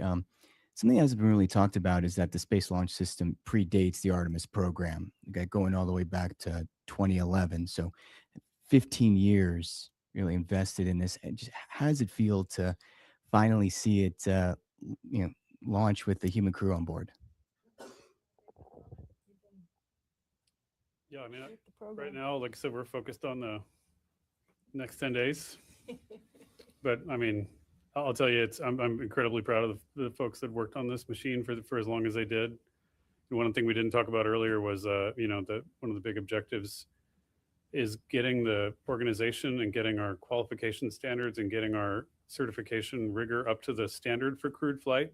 That's a big, even though the mission is a complicated mission, moving the entire organization to a mindset of thinking about risk in the right way to fly crew is a big deal. And making sure that the way we've gotten the machine configured to fly crew with the resilience and the reliability we care about is also a big deal. So it takes time. I mean, we got a lot in front of us, but I mean, it's for the guys that were out there, there's a big celebration in launch control for the rocket guys. The rocket guys can go out and play now, but the spacecraft guys got a lot of homework. So they're going to go work on that. But yeah, for them, I could see it on their faces. Jeff.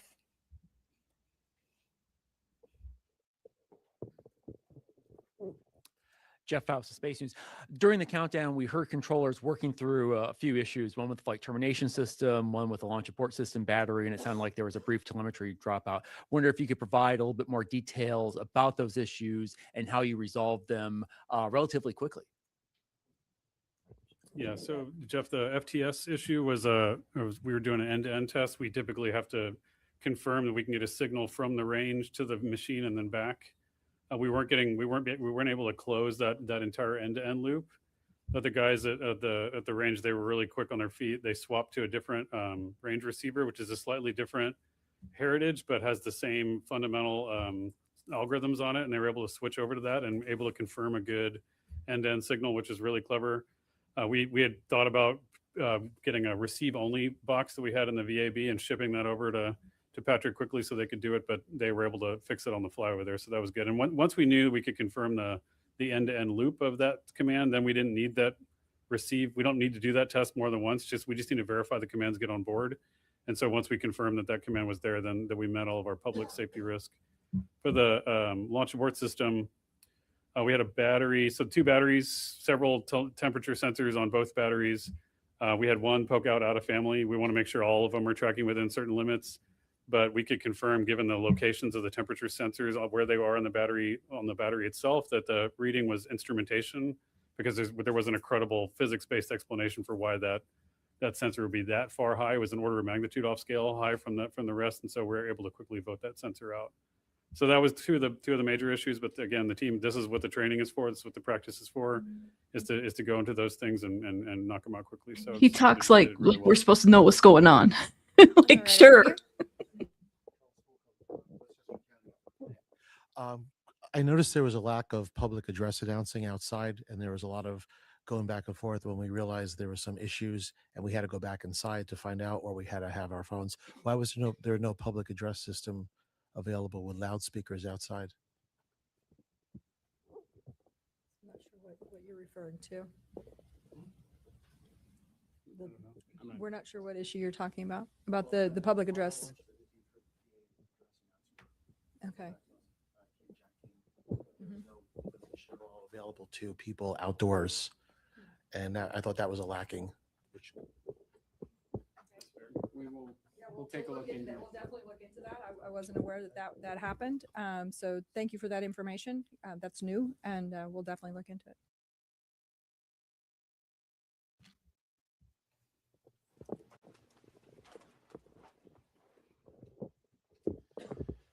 Thomas Moore, Sky News. Administrator Isaacman, as a fellow astronaut, what were your feelings watching your crew rising above Pad 39B? And do you feel that extra sense of responsibility for the crew as they head further into space? I certainly felt that it would be, just from, I guess, my perspective in it, that I don't know, it is far less stressful to be strapped into the rocket than to be responsible for it here on Earth. So I definitely had those feelings quite a bit. But you derive a lot of confidence from the process that leads up to this moment. I mean, literally the army of people that came together across NASA, all our contractors, all our partners to prepare for this, every step that leads up to it. This is what I, was really honestly going through my mind through it, is all the testing that goes into it, the integrated testing, the flight readiness review, everything that goes into a flight readiness review. Not to mention you have a truly exceptional crew up there that have been training for years on this. That gives you the confidence to undertake this mission, especially knowing the implications that it is part of a much bigger program. This is America and our partners' return to the moon, and we're trying to do it this time to stay. So incredibly important mission. Certainly felt the pressure of it, but it was relieved, based on the confidence we have in the team here at NASA and everyone who contributes to it. Thank you for the question. We'll come right up here.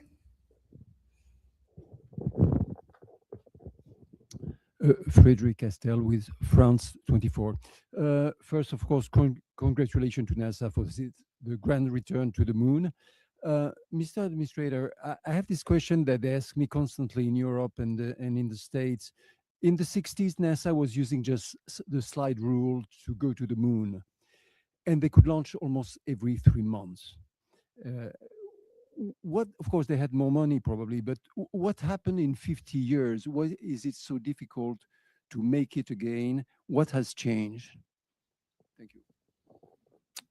Well, for sure, we knew. Look, it's a very fair question. I know a lot of people ask it, not just in your country, but here in the United States. Certainly, financial resources are part of the equation. NASA's budget, if I recall, was somewhere between 4 and 4.5% of the discretionary budget during the space race. About a quarter percentage of that today. And I mean, to be very honest with you, I think competition is a factor in this as well. It's a great way to mobilize the resources of a nation and concentrate on something extremely challenging, and that's what we did in the 1960s. And I think with absent some competition, we focused a lot on partnerships and all that we could do collectively with respect to science and discovery. But competition can be a good thing. We certainly have competition now. I think that's why you're seeing us start to concentrate our resources back to the objective, and do it with a great coalition across the NASA workforce, our contractors, all our partners that have come together, our stakeholders in Congress and the administration who came here to witness this launch, is because they know we have competition, and this one's going to be close. And I think as a result, you're going to see a lot more progress, more so than you have in since when this was originally conceived under Constellation. We're going to get back into the business of launching rockets on a regular cadence, and we're going to bring the world along with us. So. We're going to take a couple of phone bridge questions for just a moment. Reminder that you can join by pressing *1 to get into the queue.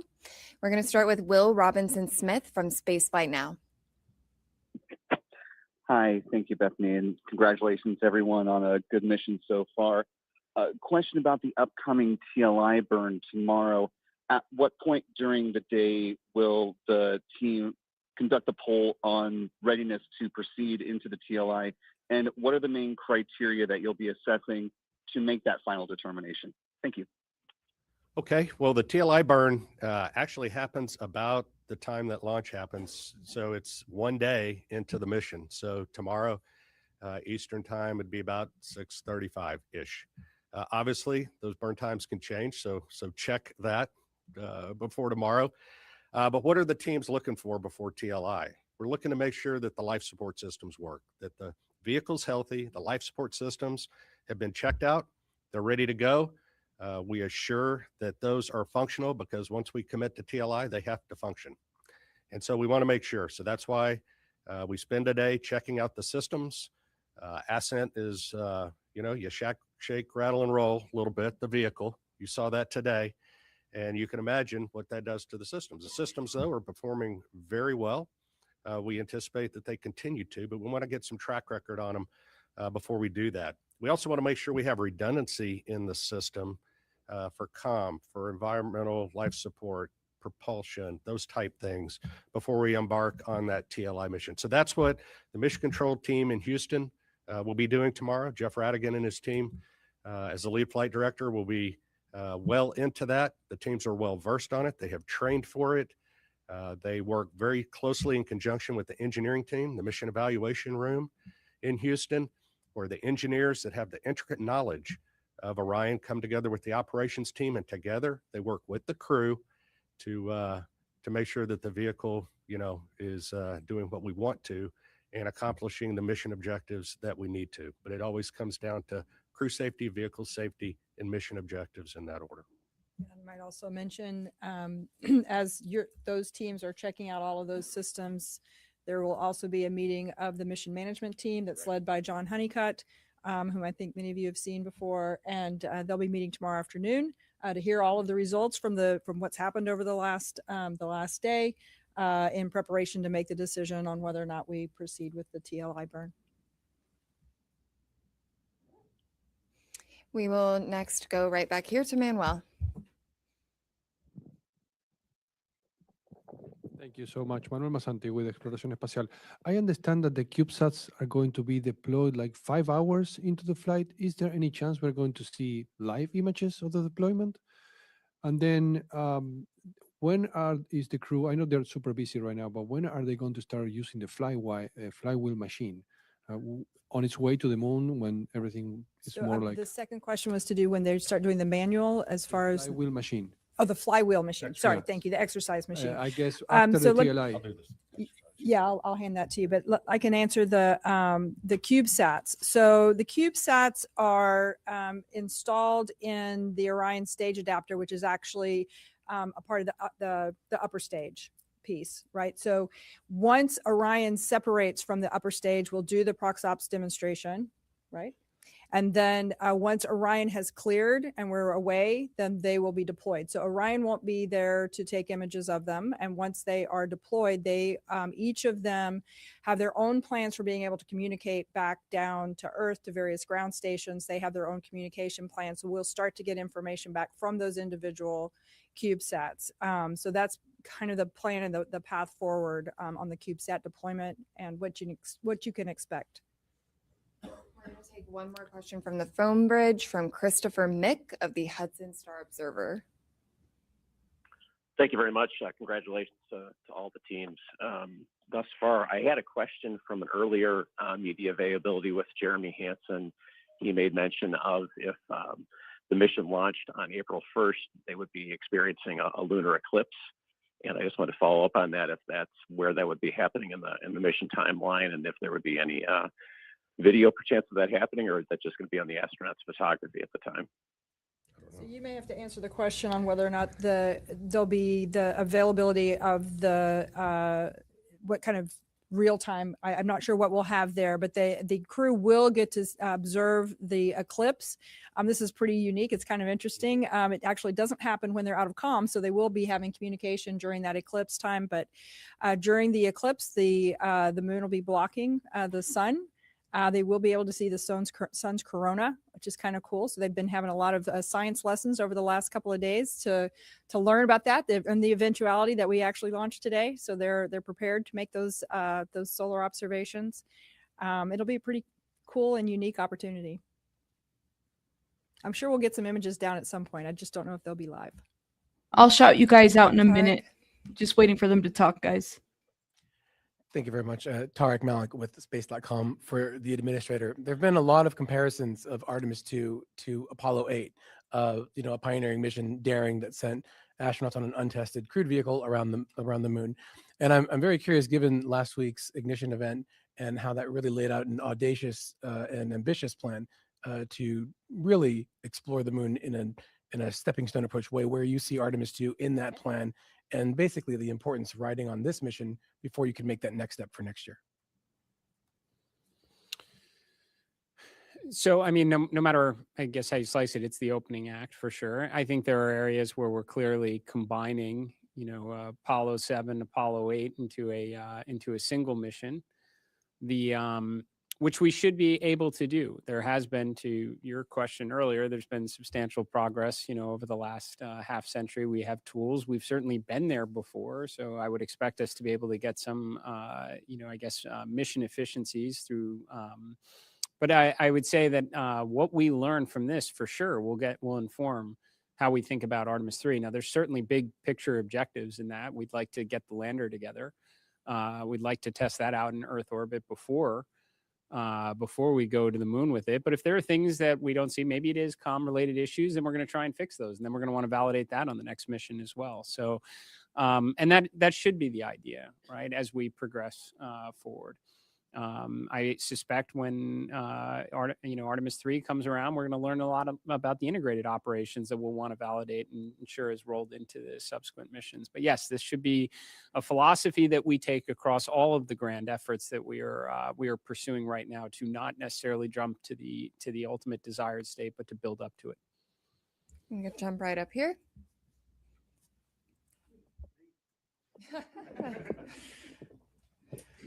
Hi, Richard Hollingham, BBC Future. Related to Apollo 8 in a way, really. I just wondered what plans had gone into a new Earthrise image. A lot has gone into the aspirational nature of this mission. Have you a plan? I assume you have a plan. What is the plan?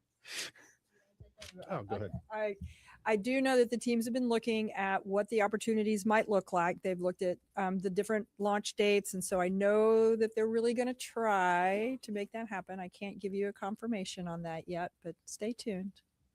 My understanding is they have been equipped with additional camera imagery capturing, equipment. So we're going to do everything we can to try and make that happen. It'd be awesome. I'm going to go right back here.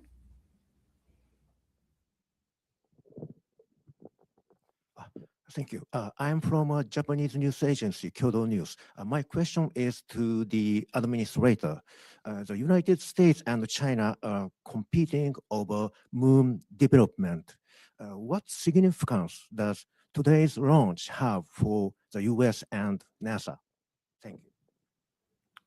Well, it's certainly an incredibly important step. I mean, this is the first crewed mission into this environment in more than a half century on a rocket that has never flown human beings before, along with a spacecraft. So it's incredibly important because we're going to learn an awful lot from this to inform subsequent missions. So yes, this is the beginning. I can tell you, having had an opportunity to speak with the Artemis II crew after the State of the Union address, we talked a lot about what we wound up sharing with the world at the ignition event about adding additional missions, accelerating production, building out a moon base. I think it was very energizing for the crew because they knew that they were, this is a risky mission for sure. Any type of new test flight mission going in this environment is going to be challenging, and they knew it was building up to something bigger. And I think that it was very helpful for them in that regard. So, and certainly it was very helpful for me to hear their feedback as well. I would suspect a point or two wound up in the ignition event from them. So. We're going to go back here to the white shirt. Thanks, Denise Chow with NBC News. I think for Lori or Norm, I'm curious what you anticipate could be some of the biggest challenges over the next few days, whether that's from a spacecraft or system standpoint or crew workload. I'll jump in. Flight day 1 from a crew workload is pretty tough. Between now and TLI, we're working the crew really hard. In fact, when they go to sleep tonight, they're woken up in the middle of their sleep to do the perigee raise burn, and so their sleep's disrupted. They're hitting on all cylinders. They may not be feeling well. On top of that, so we know that flight day 1 and flight day 2 up to TLI is really good. We know it drops off then, and so going into this, we trained for that. We did simulations for this. We put the crew in exactly that state. Now, on orbit, they probably were feeling great, but we got a good gauge. Hey, are we working them too hard? And the mission control team is great because they're watching the crew constantly. they're watching their performance. And we also have a crew that's very good at saying, hey, enough's enough. And so together we will make certain that that we're doing everything in the best interest of meeting the mission objectives, making sure that we're not working the crew so hard that, you know, they make mistakes or something of that nature. And again, we work as a collective team going forward. So this is our best opportunity, and they may add more stuff to the timeline before it's all done, and they may take some stuff out if we need to, but we adjust all the time on those things. So that's leading up to TLI. That's probably one of the bigger challenges, making sure we get those done. I'm gonna go right up here. Hi, Robert Perlman with collectspace.com. For the administrator, you mentioned the 53-year hiatus, and in that time, now most of the world's population wasn't alive for Apollo, like I think you and me. And I wonder if you have a sense of if even this early in the mission that this has captured the imagination of those people that have never seen anyone go to the moon before, on a world level, on a national level, and how important is it to NASA to capture that support from the public? Yeah, I've said it many times. I absolutely, I think it's foundational for what we do here at NASA to inspire. It should be a component of every one of our missions. I've talked about, I think after Artemis II, you're going to have more kids that are going to dress up as astronauts for Halloween. We want to inspire and create interest in the next generation to grow up and contribute to this endeavor. Now, how have we done so far in captivating the world's interest in America's return to the moon? I don't know. You have to tell me. We've been rather busy the last couple hours. I would say, and I felt this way going into it, that when we got down to T0, a lot of people would be paying attention. I suspect when some of the imagery starts to maybe come back from the moon, that's gonna further bring people into this story, right? And then we bring them home safely, and we start preparing for, again, the next chapter in the story. So yeah, I think inspiration is extremely important. I think people, despite some of the commentary up to now, how many people really know we're going around the moon? I'm willing to bet right now a lot of people do, and I think we'll only draw in their interest further as the mission proceeds. I'm gonna go right here.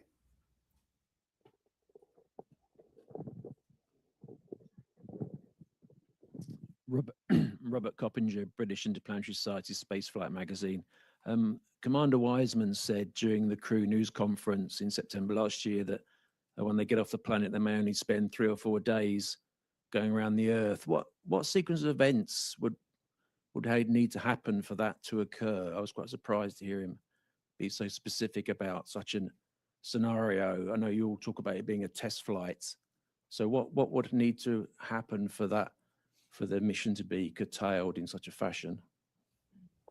I didn't cover the question. So I think the question had just confirm, it's kind of hard to hear, but the question is that the commander talked about one of the alternate missions where they maybe would stay in Earth orbit for 3 or 4 or 5 days. Yes, that sort of thing. What would need to happen? So for one that of to the occur? one of the scenarios that would have led to that is if for some reason during the launch that the SLS did not quite deliver us to where we needed to be, or the upper stage didn't deliver us to the orbit that we needed to be in. That would have been one of the scenarios. I think that's probably the main scenario that would have ended up in that one of those kind of alternate missions. Yeah, but I don't think we're going to need to worry about that, hopefully. But the other thing is if for some reason we're able to stay, but we're not able to do the TLI burn, we would stay in Earth orbit. So there's a couple of scenarios where that could happen. You're right back here. Hi there, Joey Vars with the Gabber for anybody. In the weeks leading up to the launch, we were talking about some of the distance records and altitude records and speed records that would be achieved that were contingent on the specific day and time of launch. I was wondering if we had a better concept of what those might be now that we are successfully off the ground. Thank you. Norm has that data for you. Well, based on the predicts right now, assuming all the burns go as planned and the timeline is executed as we think it's going to be, it'll be on flight day 6. At an MET of about, 18 hours, 18 and a half hours. And again, check that as we get closer because burn durations and things like that matter. But that's where we will exceed or beat the Apollo distance record, or at least that's where we believe that's going to happen. So that'll be an exciting day, and we'll stand by to see what transpires. We're right here. Hi, I'm Hanju Yang from Kumin Daily in South Korea. And first of all, congratulations on today's successful launch. And my question is for administration layer. And this mission also carried a Korean satellite on board. From your perspective, why does a crewed lunar mission like Artemis II matter not just for United States, but for the global community? I think we say often that when we undertake these type of endeavors, we never go alone. We go with our international partners. We have a Canadian Space Agency astronaut that's on board this mission. We are carrying a lot of CubeSats from our Artemis Accords partners, and we are going to continue to do this going forward. JAXA is contributing a pressurized rover, a major contribution to our efforts of having an enduring presence on the lunar surface itself. The Italian Space Agency, just a few days ago, we signed a memorandum of understanding for a habitation module on the surface of the moon, a component of the moon base. And to be honest, it was also a key component to the ignition event from last week. Half of the Artemis Accord partners were present. We spent a good portion of the second day talking together, recognizing that some of our partners can make contributions like a pressurized rover or a habitation module, and many others are going to work with their academic institutions and universities for science instruments that could wind up on the phase 1 component to the moon base itself. So, or interesting tech demonstrations. This is something that NASA is extremely proud of, and will continue to do so as we continue to press forward under this program. So we're going to do last question here. I'm going to go over to you in the back. So Paul Brinkman, Aerospace America. Can you just talk a little bit about the propellant loading this morning? Was it flawless? Were there any leaks detected? Was it a repeat of the wet dress rehearsal? Bye, Joe Mama. Shout out to you. Thank you for stopping by. I think it went extremely well. What I heard this morning, and Amit may have an update from later, but some of the leaks that we'd seen of the hydrogen, during the tanking for the hydrogen, we saw leaks below 1%, which was significantly lower. Again, the seals that we replaced seemed to perform extremely well. We did a pressure test kind of partway through, and the leak went up to about 1.4%.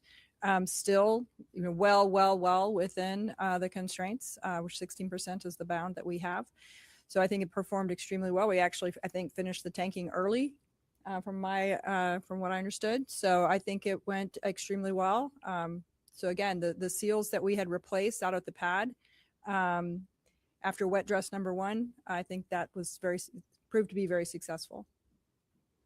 And with that, thank you all for coming out and covering humanity's return to the moon. Stay tuned for updates on NASA's social channels, including our continuous coverage on YouTube and NASA Plus. Go Artemis. Boy, that was very dry. There's a rattlesnake in your boot. Oh man, that was intense. Well, let me jump over here. Let me shout out some people, okay? First of all, Joe Mama, thank you for stopping by, and thank you so much for this. Why is it starting again? They done. Are they started? Hold up. Okay, sorry, I had to. I don't think they're starting again. I think they're done. Maybe. Okay, they're back. There we go. I was gonna say, what the hell? Okay. Thank you, Joe Mama, so much for the $4 for comedic relief fund. Thank you, thank you. Joey says, can't walk away even for my tacos that are hot and ready to eat. Nor this tornado watch. We always seem to be under. Y'all are funny. You guys are so funny in this chat, man. Poetically speaking, thank you so much for gifting. Y'all, if you've been gifted, put a heart in the chat. Maybe, if there's hearts here. Thank you, thank you, thank you. Sylvia, you know it's been longer than 23 months. My goodness, what a messy mission. Thank you, thank you, thank you. Yes, shout out to you, Sylvia. Thank you so much for supporting the channel. 23 months. Thank you, Tequila. Thank you. Member for 6 months. Thank you so much for supporting the channel. Y'all, I am tired. I'm ready for bed. Let me see what they say. Let's go be nosy. Staying in high Earth orbit for the remainder of this flight day and into next. Hmm. The high Earth orbit puts them into a 43,730 by 0 statute mile orbit, which orbits the Earth approximately once a day. It's a 23.5-hour orbit.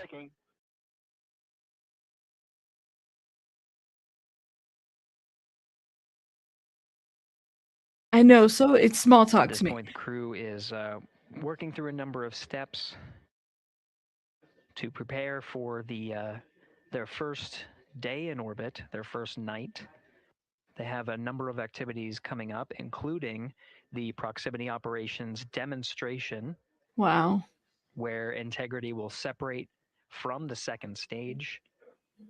Integrity, those PCDs are located in Foxtrot 3 large.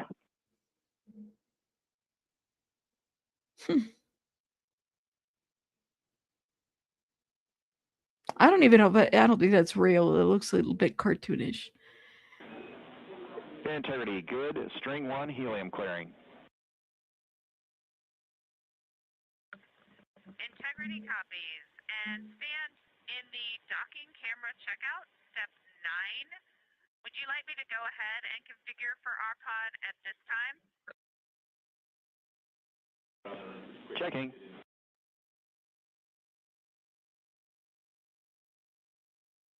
I know, it's quite the visual. It's just a visual. Continuing the recap, starting with so right, is this real? the current discussion where Integrity is now beginning a thermal roll. And Integrity for docking cam, yes, please configure for our pod. Copy.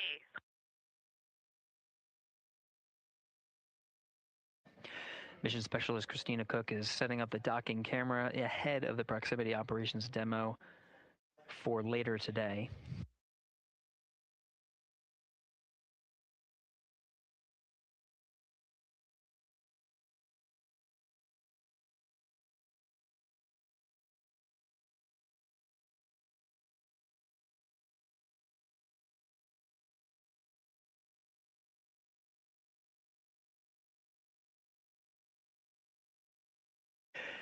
Right now, the crew is in the middle of executing a thermal roll.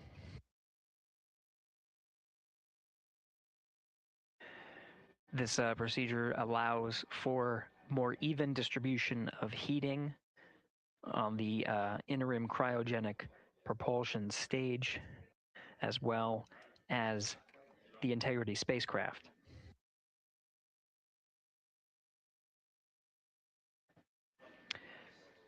NASA astronaut Christina Cook is also working through troubleshooting steps of the waste management system that's aboard the Integrity spacecraft.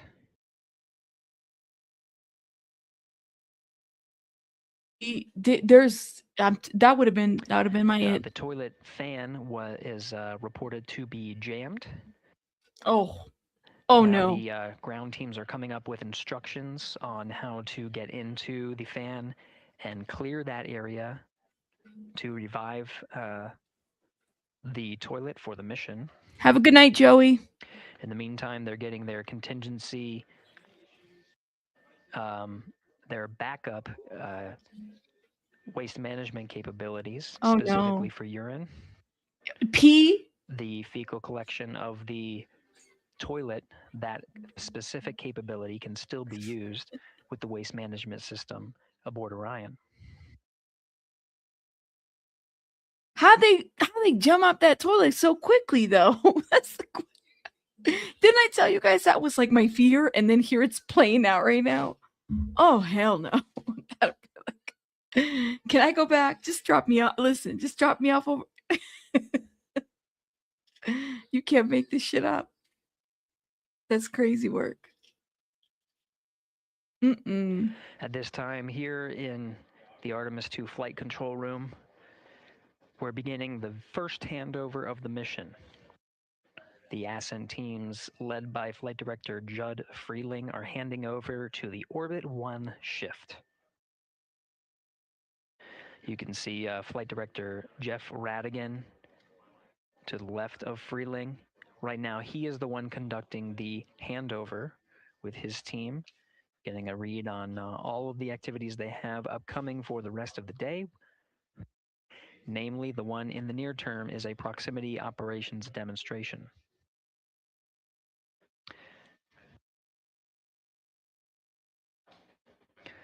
We are also anticipating a crossover of the tracking and data relay satellites. Integrity Houston for GNC. System is still performing nominally, but we are updating unfiltered and BFS with channel 1 again.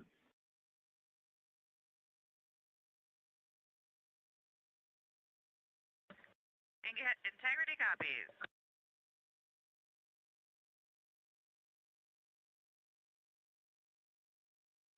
That call from Capcom Stan Love addressing the guidance, navigation, and control system navigation source, specifically channel 1.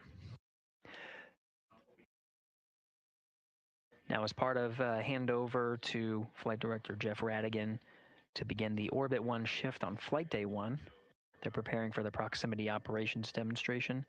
Ahead of that, there's an expected handover from the tracking and data relay satellites to the Deep Space Network.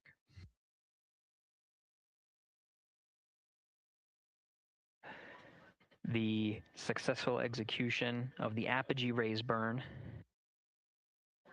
puts the crew in the high Earth orbit, which will take Integrity and its crew far from Earth, with the apogee being upwards of more than 43,000 miles. With the geosynchronous TDRS satellite network in a geosynchronous positioning around 23,000 miles, the crew of Integrity will pass the near-Earth network. With that, expected a little less than 24 minutes from now will be a transition from the TDRS to the Deep Space Network. Well, guys, the data rates gathered from the Deep Space Network may allow us to hop on board. Okay, I'm going to stop right here. The volume. Y'all continue watching on the NASA if you're interested. That guy's putting me to sleep. I can't even, it's very like, I'm about to go to bed, but I'm also tired too. Guys, thank you so much for joining. I wanted to kind of, spend some time with you guys, and I really appreciate it. I'm really tired. I'm ready for bed, and I got to go catch on some sleep because I don't feel like I got a good night's sleep last night. But anyways, thank you guys so much for joining. I'm gonna end it now. Shout out to everybody. Thank you for those that supported today. You guys didn't have to, and you did. Thank you so much. This was fun. Shout out to y'all. You guys have a good night. Bye, guys. Continue watching. Hopefully nothing, hopefully everything goes smooth.